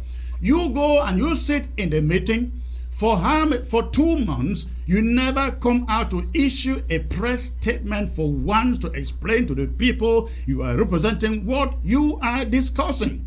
The meetings are over. You are shouting around that finally we'll reach an agreement with La République du Cameroon. Where is the agreement? It's going to 3 weeks. Nobody has seen a piece of paper. The mediators or the facilitators, the Canadians, remain mute, and everything is shrouded in secrecy. This is the problem, and this is the premise of our discussion. Yes, Comrade Chris, I still believe that these processes going on, a lot of them are so flawed. And I don't think our independence is really coming from those places. You made a statement, our independence is coming from firepower on the ground. It's the war we are fighting that will push us ahead. Never mind, Chris, the division. In South Africa, when they were having their own independence, you had Inkatha movement from Mangosuthu Buthelezi. You have Bokutotwana. You had a leader there who did not want independence. You had the guys you had the Communist Party, for crying out loud. The division, Ambazonia, was a joke. It's a joke. The division was there. Even if you go to Zimbabwe, you had Joshua Nkomo fighting Mugabe, where there was a genocide in Matabele land. So are we the first people to be divided fighting for liberation? Let's just keep fighting. On Comrade Edwin, I don't know whether he wants to be a professor of history. Everywhere he talks, everywhere you read about Edwin, it's about Zaria this, uphill that, Lagos this, 2017. It's so historical. We have a war on the ground. Whatever the past was, whatever procedural improprieties, they've been consummated by time. Why do I waste my time keep talking about Zaria? Keep talking about Lagos? Those things are gone. Let's move now. We have a war on the ground. We raise money to fight that war. We move. Even in our division, we keep moving. I don't see why we are confusing this story. This money has been mentioned. The reason I say that is because people are not aware of information behind the scene. Okay, you think that before 2016, ROA, Republic of Ambazonia, was just sitting idly. We had already been dealing with the foreign governments. We have been dealing with, we had contacts with people who were sovereign states. And right now, we were actually having dealings with Nigeria. They told us not to provoke La République du Cameroon. That was 2013. We had the Calabar Declaration, 2013. All these things. Comrade Edwin, you don't understand what I'm saying. Why, before you answer me, understand the point I'm making. All what you're saying might be correct, but we are not interested in that history anymore. We've made those mistakes. Let's move on. You're intervening again. You have to allow me to connect the dots. You understand when you say you want to fight a war and you have these divisions back at home, when people cannot even prosecute the war, we have nickeling and diming ourselves. Meanwhile, that is not the way to fight the war. We don't want to prosecute the war. We are prosecuting the war. Oh, man, we're not supposed to fight war as a group. Please, I have to finish this. You guys have been talking. This is the point I'm making. We had to fight the war when it came to it, after we've exhausted all remedies, when we are the sovereign state. And that is what is requirement we were supposed to make. The United States knows. So should we stop the war now and restart properly, or what? I don't get this point. About stopping the war. There is no need talking, Edwin. We don't understand you. Should we stop the war and restart properly? I don't understand you. Why you keep talking to me? I don't understand you. No. If you do not, we could have done better, but we are doing what we are doing. Should we stop the war and restart it properly? We risk destroying Ambazonia with what is going on now. This is a genocide in making. Correct. I agree. No need explaining. I assume all what you are saying is true. Should we stop the war and restart it properly? Let me explain how do we acquire power. Do you understand how power? Edwin, don't explain again. Please don't explain. I'm not understanding. Edwin, I'm not understanding. Stop explaining. I don't understand what the guy is saying. The audience needs to know that. Let me bring in. I don't understand you, to be honest. Don't explain. I don't understand. As the sovereign state, let me explain something. We cannot be afford to losing our lives by fighting this group formation as we are. We need to fight the war as the sovereign state, and we are capable of doing that. So should we stop the war and restart it as a sovereign state? What are you saying? We can leap over this. We can leap over this. Please, maybe you are understanding this guy. I don't understand him. All right. Comrade Edwin, when we get to your point, I believe on a different occasion that Why you guys here trying to now think for that I we today. don't want Let's understand move who on. is Let's on move it. on. Let's move on. And let me give Is this the way to Comrade fight the war? Dennis This is the not last the way to fight the war. the last word on this subject, and then I will open the phone lines for our callers to call in. Comrade Dennis, go on, please. Yes, Comrade Chris, I totally agree with the analysis about Canada. Everything was wrong about it. We don't know who is representing us. We don't know what they are talking about. Everything is wrong about Canada. And those who claim to be representing us have not even had the courtesy to brief us on what happened. Even the press conference that people were planning to hold and so on, we don't know what it was about. At least if you are representing people, you should have the courtesy to inform them about what is going on. But they say that they already entered into a pact of secrecy not to say anything about it, even though they are representing us. So if you ask me who is representing us, I don't know. If you ask me what they are talking about, I don't know. But I want to say something. All that I know is that it was critical for all Ambazonian leaders to go to Canada because going to Canada will give you first-hand information about what is going on. You have the chance to influence events. Even if at the end you disagree, you'll be able to tell the people clearly why you disagreed and what transpired. As I have said time and again, if you remember in Sarko's government, I told the people that no dialogue would take place because clearly, as I have said, you cannot resolve annexation through dialogue. It cannot happen. So Cameroon knows very well, even more than we do. Cameroon will manipulate, But tell, you are one of promise that at the Comrade last minute Dennis. it must fail. You confuse Yes, me. yes. You confuse me when No, this I don't Canadian confuse thing. you. Listen. When No, hold listen on. very well. Listen very well. No, I no, have hold on, said hold that on. You know, I've been everything was reading you wrong. all this while. When this Canadian thing Yes, came yes. up, you suggest. I mean, you're a member of cabinet here anyway. You suggested Right. that your first suggestion was we shouldn't go. Now you have been writing that we should have gone there. We should always go there. Now you are saying you told us a long time ago that no dialogue will resolve Ambazonia. So how are we going to get Ambazonia without sitting at the negotiation table? No, the value of going to sit down, the value of going to, I have explained the value of going to sit down as long as the any talks are holding outside of La République du Cameroon and before third parties. It enables you to give first-hand information about your own point of view to the international community because, as I've already said, these people don't read anything we write and they don't care even to remember it. So if you go to any talks, you have a chance to put down your own agenda. You have a chance to communicate directly with third parties and tell them your own point of view. And from there, if you disagree, you disagree with La République du Cameroon. Because as I've also said, even if dialogue were to hold, I will never agree on the agenda with La République du Cameroon. So there is no confusion here. I have always told us this same point that this is a case of annexation. It cannot be resolved through dialogue until a declaration is made on two issues: the status of our territory and our right to external self-determination. Who has to make After the declaration? Who makes the declaration? a, a competent court of law. For example, in the case of Sudan and South Sudan, they accepted to go to the Permanent Court of Arbitration in The Hague to rule. It is after that that all those the dialogue took place. So But the case of Sudan is different. Sudan, the southern Sudan No, it is not. It is wasn't not. considered It is an not. independent state as ours.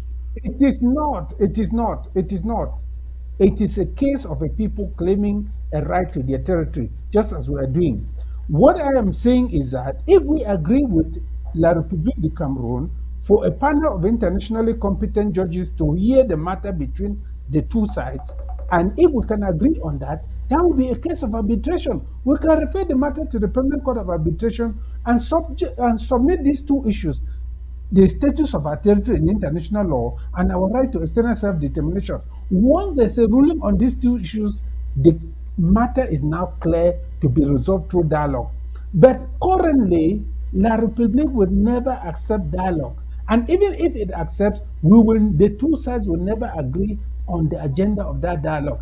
Even if they were to agree on the agenda of that dialogue, they will never discuss the substantial issues because For any substantial issue to be discussed, the status of the Southern Cameroon must first of all be resolved and declared before we can move to substantial issues. We are So all this is agreed. it.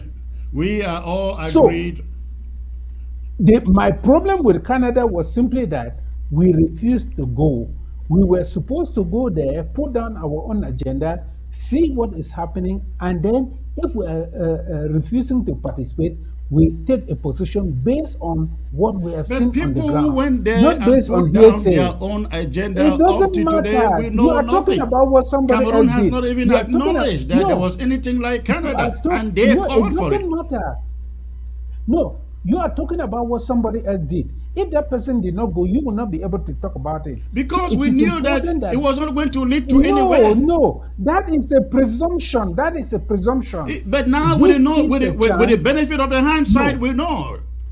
no. Even with me saying that annexation cannot be resolved through dialogue, I will still go for dialogue for the reasons that I've explained to you. Of Not because course, I know that if it the will lead to playing a field, result, if not the because it will lead to a result, but because I know that it will change the dynamics and the course of events. you go Because for you dialogue need to where impress, you you need perceive to the playing impress, you field need is to, no, level. you need, no, no, no, no. These things take years. It is not through one dialogue that you will resolve this issue. You need to impress on any facilitator that this is a matter of annexation. What we need is either a referendum for the people of But we Southern did Cameroon, that, an right? We exclusive said referendum, we didn't go. We or sent them a letter to that effect. no, that But is a listen, there is different no matter. time That now. is it. We're going to talk about. We Okay. will have time to come back to this Okay. subject, possibly in another show. But All for right. now, because of time, let us move on. Okay. Comrades, thank you. Listen, we're going to have a brief break out in the next 50 seconds. We'll come back. We'll open the phone lines and take your calls from any part of the world. Stay tuned.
All right, thanks for staying put in there, ladies and gentlemen. At this moment, I am going to open the phone line. And for those of you watching from Ground Zero, I love to hear from you. But of course, those of you in the diaspora too, I like to hear from you. When you call, you have 1 minute maximum to make your point. And please, before you call, make sure that you turn down the volume of your TV set and focus on your handset, on your phone. Turn down the volume of your television set and focus on the phone in your hand. So the phone line is open right now for your call. So go ahead and call in. Let's know what you are thinking from this conversation today, and what you think of the show too will be appreciated to give us your opinion. So again, the phone line is open and you have it right there on your screen. All right, I guess we have the first caller here coming in. Let's see. Hello. Hello, Mr. President. Yes, sir. Good to hear from you. If you like, call me Chris or call me Comrade Chris. It's okay. Where are you calling from, please? Yeah, this is Comrade Frank. I'm calling you from the great city of Atlanta. Yeah, Atlanta. All I right. choose to call Mr. President. That is what I want to go by, and I want to say hello to all the other comrades on the Okay. including the viewers. Yeah, my concern is that we have been hearing people. I mean, just going from what Comrade Edwin was saying, we know that this struggle began in the 1960s, and You have less than 1 minute to make your point. Banjo. You have less than 1 minute to make your point. Yes, the Banjo, Litombe, and all of them, they engage and I think exhausted all available means possible.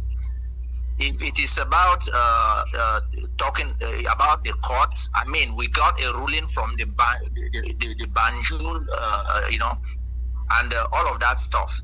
So, if we are still talking about all these things, to me, it doesn't make sense. I hadn't believed that there are only two fronts that we have to pursue at this moment. One, firepower on the ground, and two, diplomacy. Those are the two areas we should be going there. We don't have to be running, begging La Republic up and down. We need to puncture all their tires, get their pockets burst, and when they start feeling the pinch of what we're going through, they will understand what it means to declare a war against the people. All right. Thank you for the call. That's an important point, and I think that is most people will think the way you do. I think right now, La République du Cameroon has absolutely no motivation to go to any dialogue or negotiations. They want until we begin to pummel them on the ground. That is it. All right. The phone line is open. I saw some phone calls coming in. Go ahead and call. Go ahead and call the number 346-504-3666. All right. All right.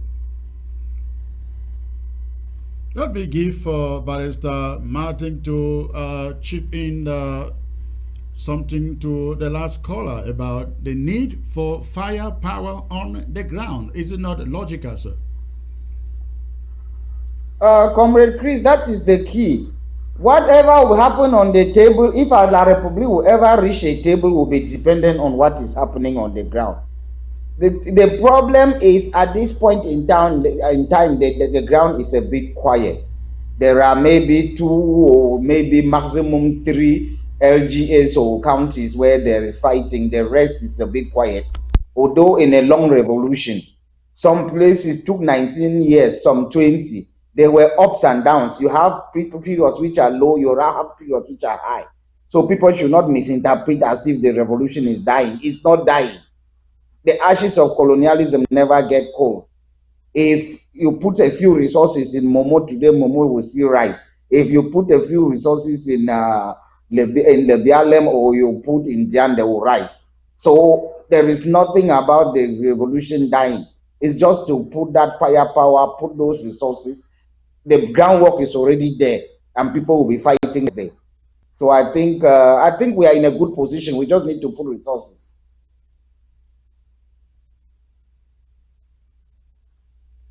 Hello? All right, comrade, that is the point. Again, firepower is the way to go. And if anybody thinks that we can go to the negotiation table with La République du Cameroon today and make any progress, it's just not going to happen. In fact, right now, Cameroon seems to be celebrating and thinking they are winning because the firepower is reducing. Let's get to the caller here. Hello. Hello, Hello, sir. Yeah, Oh, lost that call. Let's get to this one. Hello. Good evening, sir. Good evening, sir. Where are you calling from? I'm calling from a republic. Okay, and what is your contribution, sir? My contribution is only that the way I'm looking things, I'm very, very confused, because when I'm watching you people, I believe in you, but when I'm watching Sako, I don't understand the ABC. So I don't know. So I don't know where we are going to.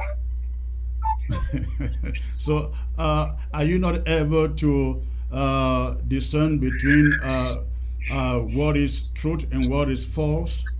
I know you are referring to the propaganda that they bring on ABC. Yes, because when I look between two people, I'm confused. Again, are you not capable of discerning what is right and wrong? Who is telling you the truth and who is being telling you falsehood?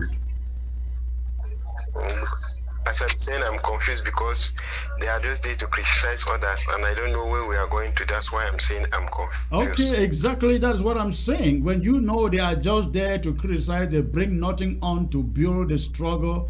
What should you do? Ignore them, isn't it? Ignore them. All right. Thank you for the call. Let me get to other callers here, please.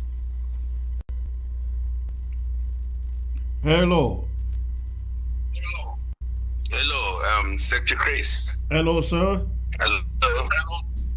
Yes, this is Mullah Wunja. How are you? Oh, the Honorable himself. How are you, sir? No, fine. Thank you. Thank you very much.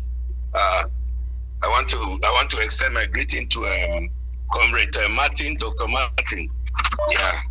All right. And Mr. Edwin, in particular. Yeah, I have a question for him. Yes, go on. I have a question for Mr. Edwin. Okay? Mr. Edwin is saying that we are not fighting the war the right way.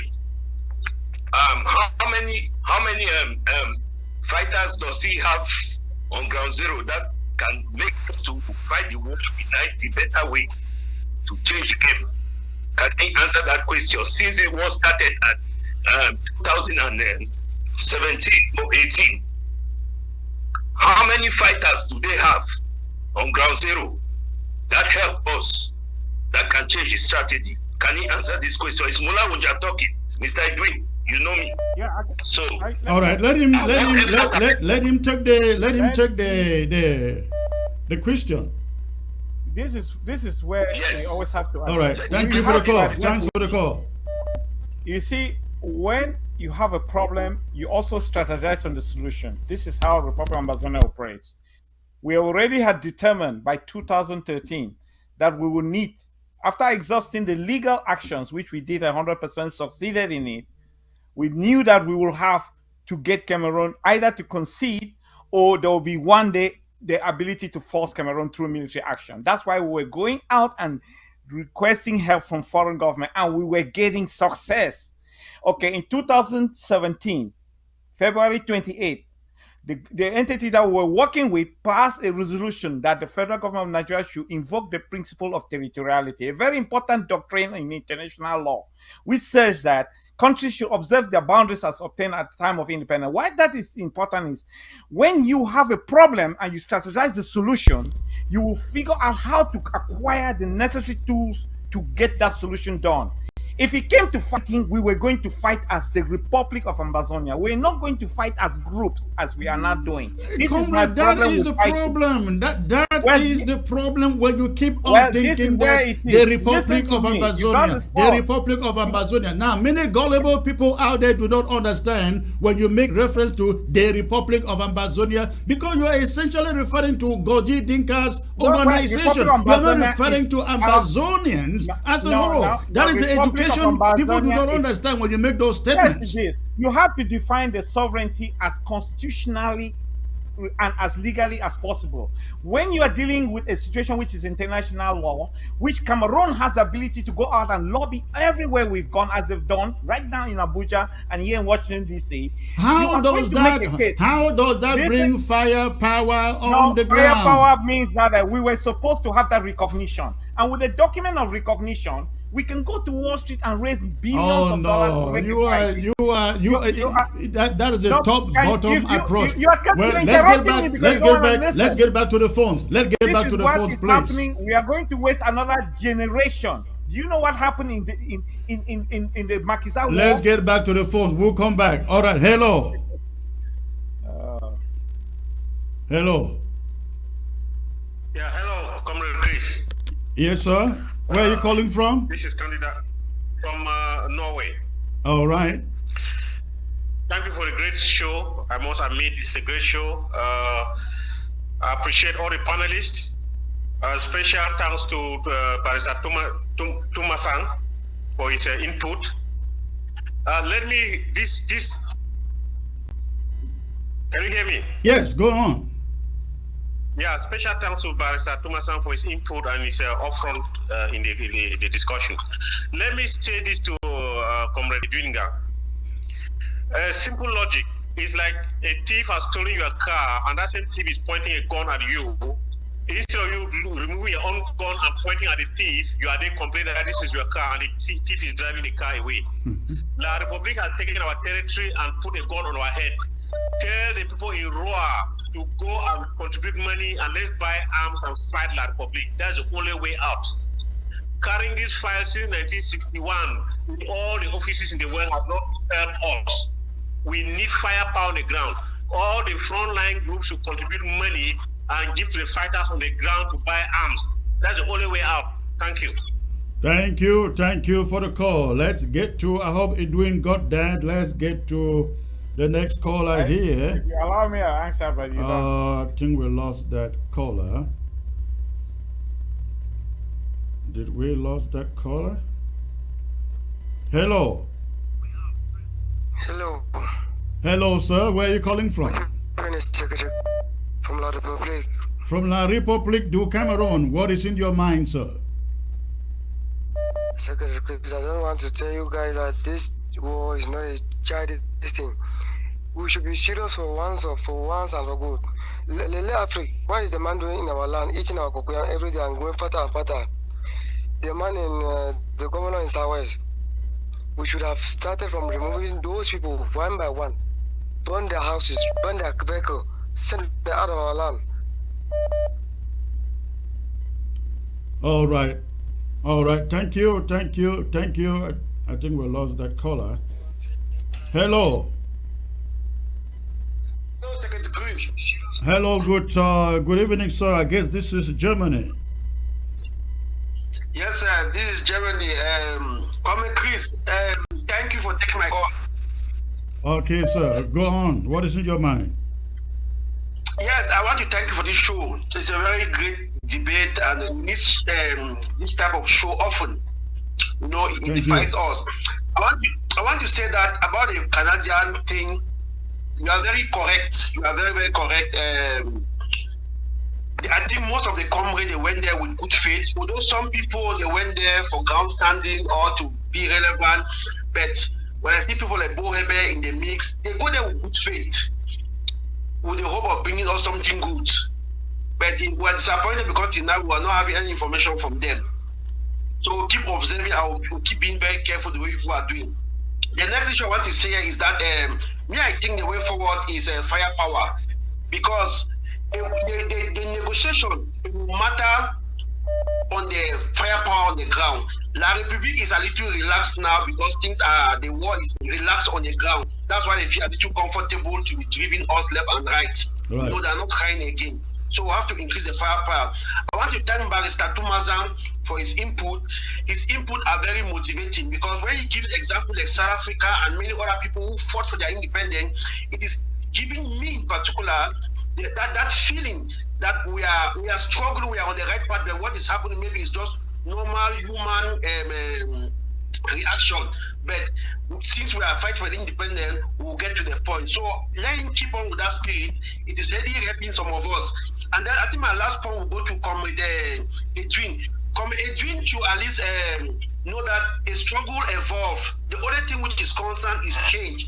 He is too locked in a particular box. So let him think a little out and embrace the innovation, the evolve, how the innovation has evolved and to where it is, so that we can come together. And for you, Secretary Chris, please, you know, we believe in you, especially when you talk about unity.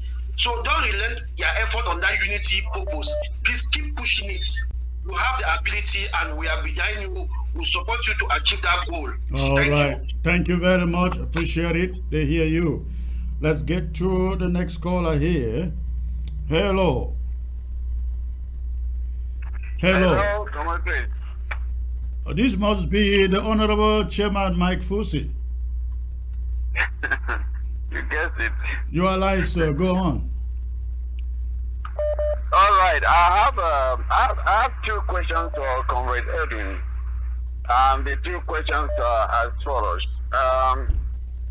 Given his insistence that the struggle has not been prosecuted rightly, we know we have made mistakes. We are not pretending. And his statement that we should have started from a position of sovereignty. He kept repeating that. So my question to you is this: how do we get to a position of sovereignty before going ahead with the struggle, given the fact that the organization of Godin Dinka, of which he is a member, has been doing this for so long? This war just started about 5-6 years ago. So if their process was so perfect, how come they didn't have this position of sovereignty up until 4 or 5 years ago? And my second question is this: is he now saying that if left to their organization, that Ambazonians would have been free by now? Is that what he is saying? Well, Okay. thank And you. those are my two questions. Thank Let you. me take the Thank you. question. I will give Comrade Edwin, please, not more than 1 minute, so that we can then, this is the turn of the listeners. Let's give them much more time to ask their question. Go on, please. I believe, Comrade, thank you for the question. I believe based on what we were doing in Abuja, we would have had recognition. And this is because there are many things going underneath that you don't know.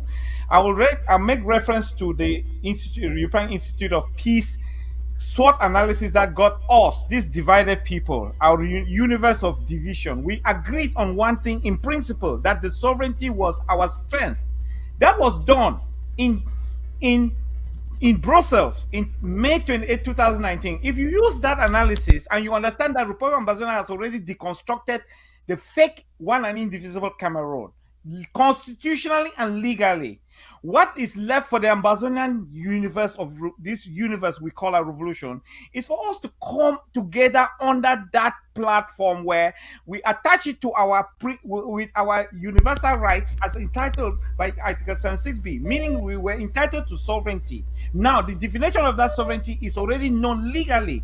Okay, you want to fight the war. The question, though, Comrade, the question the caller is asking you is: you have been in this, according to your own statement, since 1970 something. What stopped you from doing that in Rua with Gorgi Dinka? It was a phase. It was by phase. There are 3 phases. It was by in the phase? Ambazonia Revolution.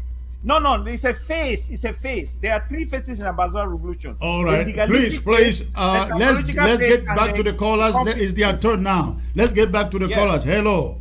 We exhausted the legal phase. Hello.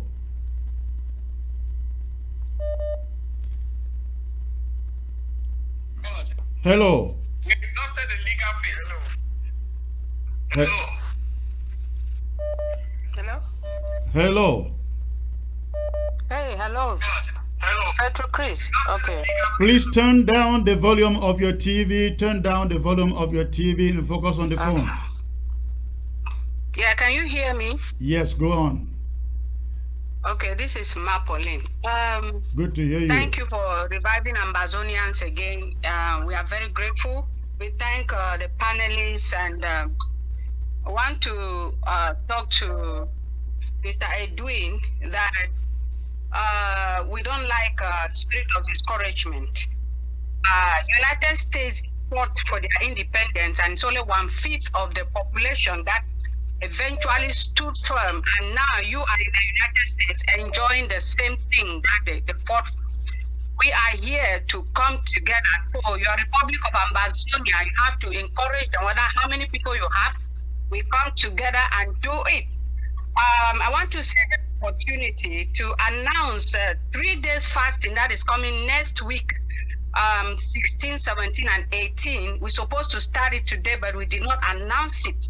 So everyone that is hearing, there's an audio out there that all the groups should come together. The fasting is not about group, it's about us. We can see how the revolution is collapsing.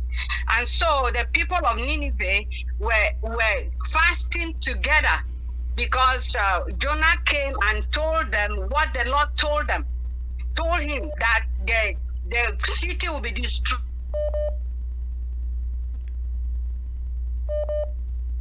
And they declare fasting, public fasting. Even the king has to come down from the throne and fast. They declare fasting for the whole Nineveh. Because of the fasting that they did, God decided, now looked at them and saw that they turned away from their evil and had mercy on them. He did not carry out the threat that he wanted to destroy Nineveh. Nineveh was not destroyed anymore. So I'm calling on to Ambazonia to come and cry unto God.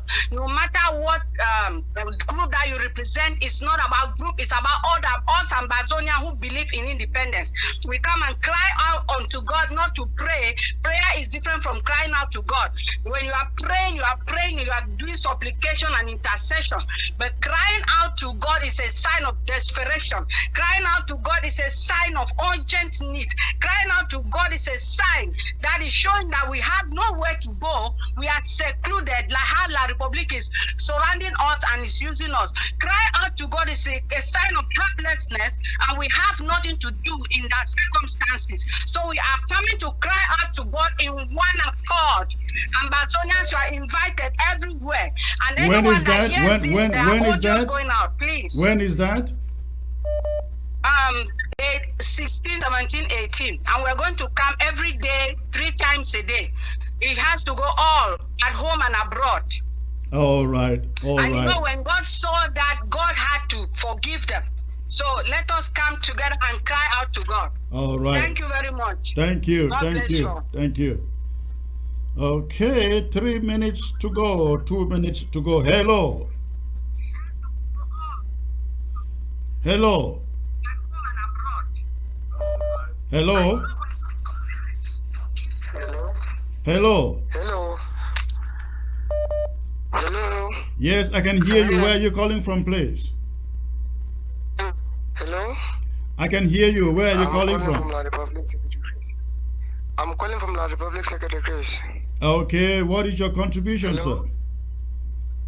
Okay, Chris, I want to let you guys know that the French people are mocking us in the English French-speaking zone. Okay. Hello. Yes, go on. I'm hearing you. The French people are mocking us because the war zone is very cold. The war zone is very cold. So you promised to give us devastation. We are waiting for that fire burning. All right. That devastation. Yeah, we should start from beginning from like those governors, those the court and subprefecture. We should remove them from our land so that they should not eat our food and grow fatter, and the war is there. All right, thank you. Burning the house, remove them one by one, so All that right. they will know that the war is serious. All right, thank you. Thank you. This is your second call, I guess, right? Yes, sir. Yes, sir. Thank you. Thank you. Let's get to the next caller. Hello. Hello. Hello, sir. Chris. Good evening. Good evening, sir. Calling from where? Hello. That's bad network. Let's get to the next caller. Hello. Yeah, good evening, sir. Good evening, sir. Where are you calling from? I'm calling from La Republic. All right. Can you raise your voice a little bit? I can barely hear you. Hello. I'm calling from La Republic. Okay. And what is in your mind? I just want to say that a household divided into two can never be stand. A household divided itself cannot be stand. You people have divided. You people have divided. I know that you people have failed Ambazonia. You people in diaspora, you have failed us. So because you people are so divided, so there is no way you can win this war because you are divided. You must be speaking the wrong language and talking on the wrong channel, sir. You will win the war. Thank you for the call.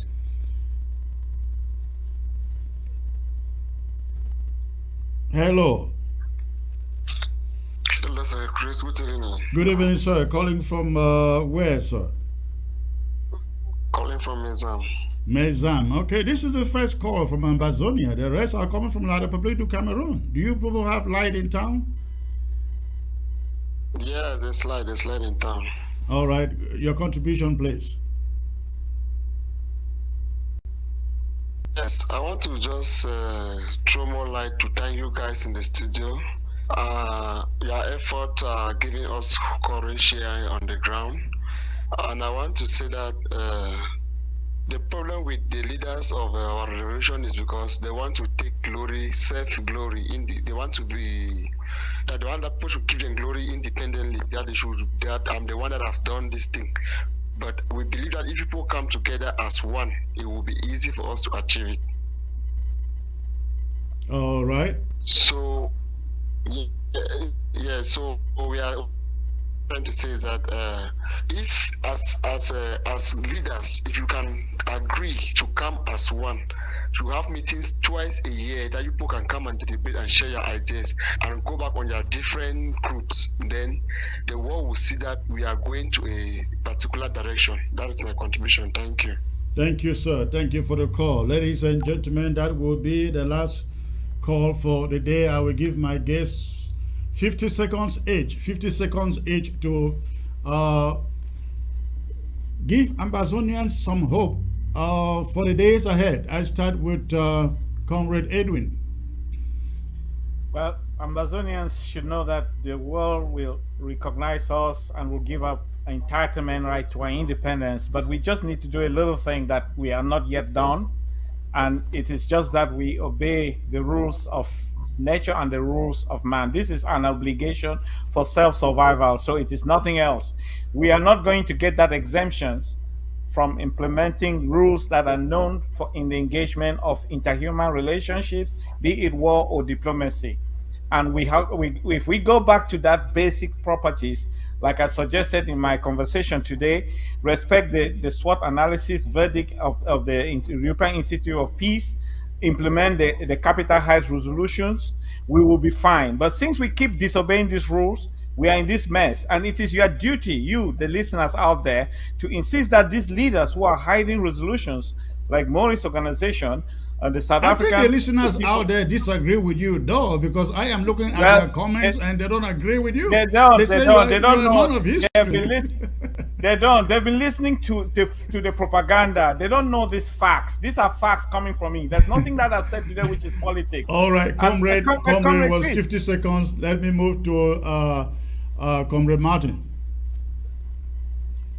Comrade Chris, the only thing I can tell Ambazonians is the state of our revolution is still very strong. The fact that a bit of firepower has decreased on the ground means nothing. If you follow all the other revolutions, East Timor took 19 years, South Sudan took around 20 years, Eritrea took 20 years. There were times when the thing were up, everybody fighting, the time it went down, after it came back up and down. Nobody should be discouraged.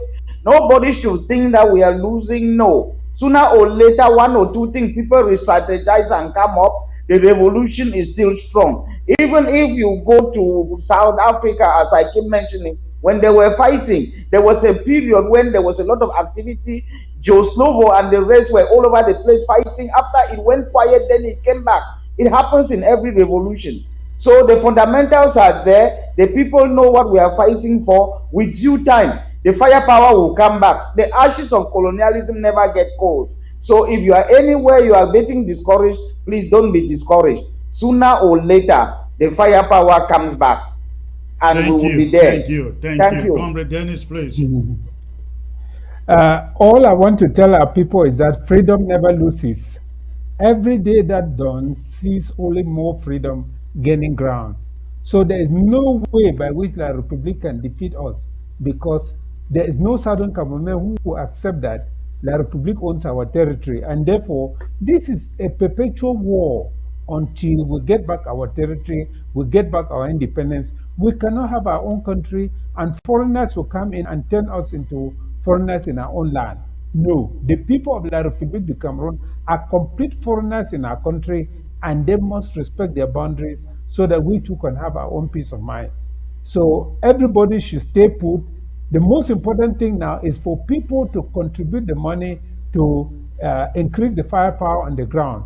Because although I am a peaceful person and I believe that this will end only on the table, we need the firepower in order to force La République du Cameroon to finally accept the terms on which we will negotiate.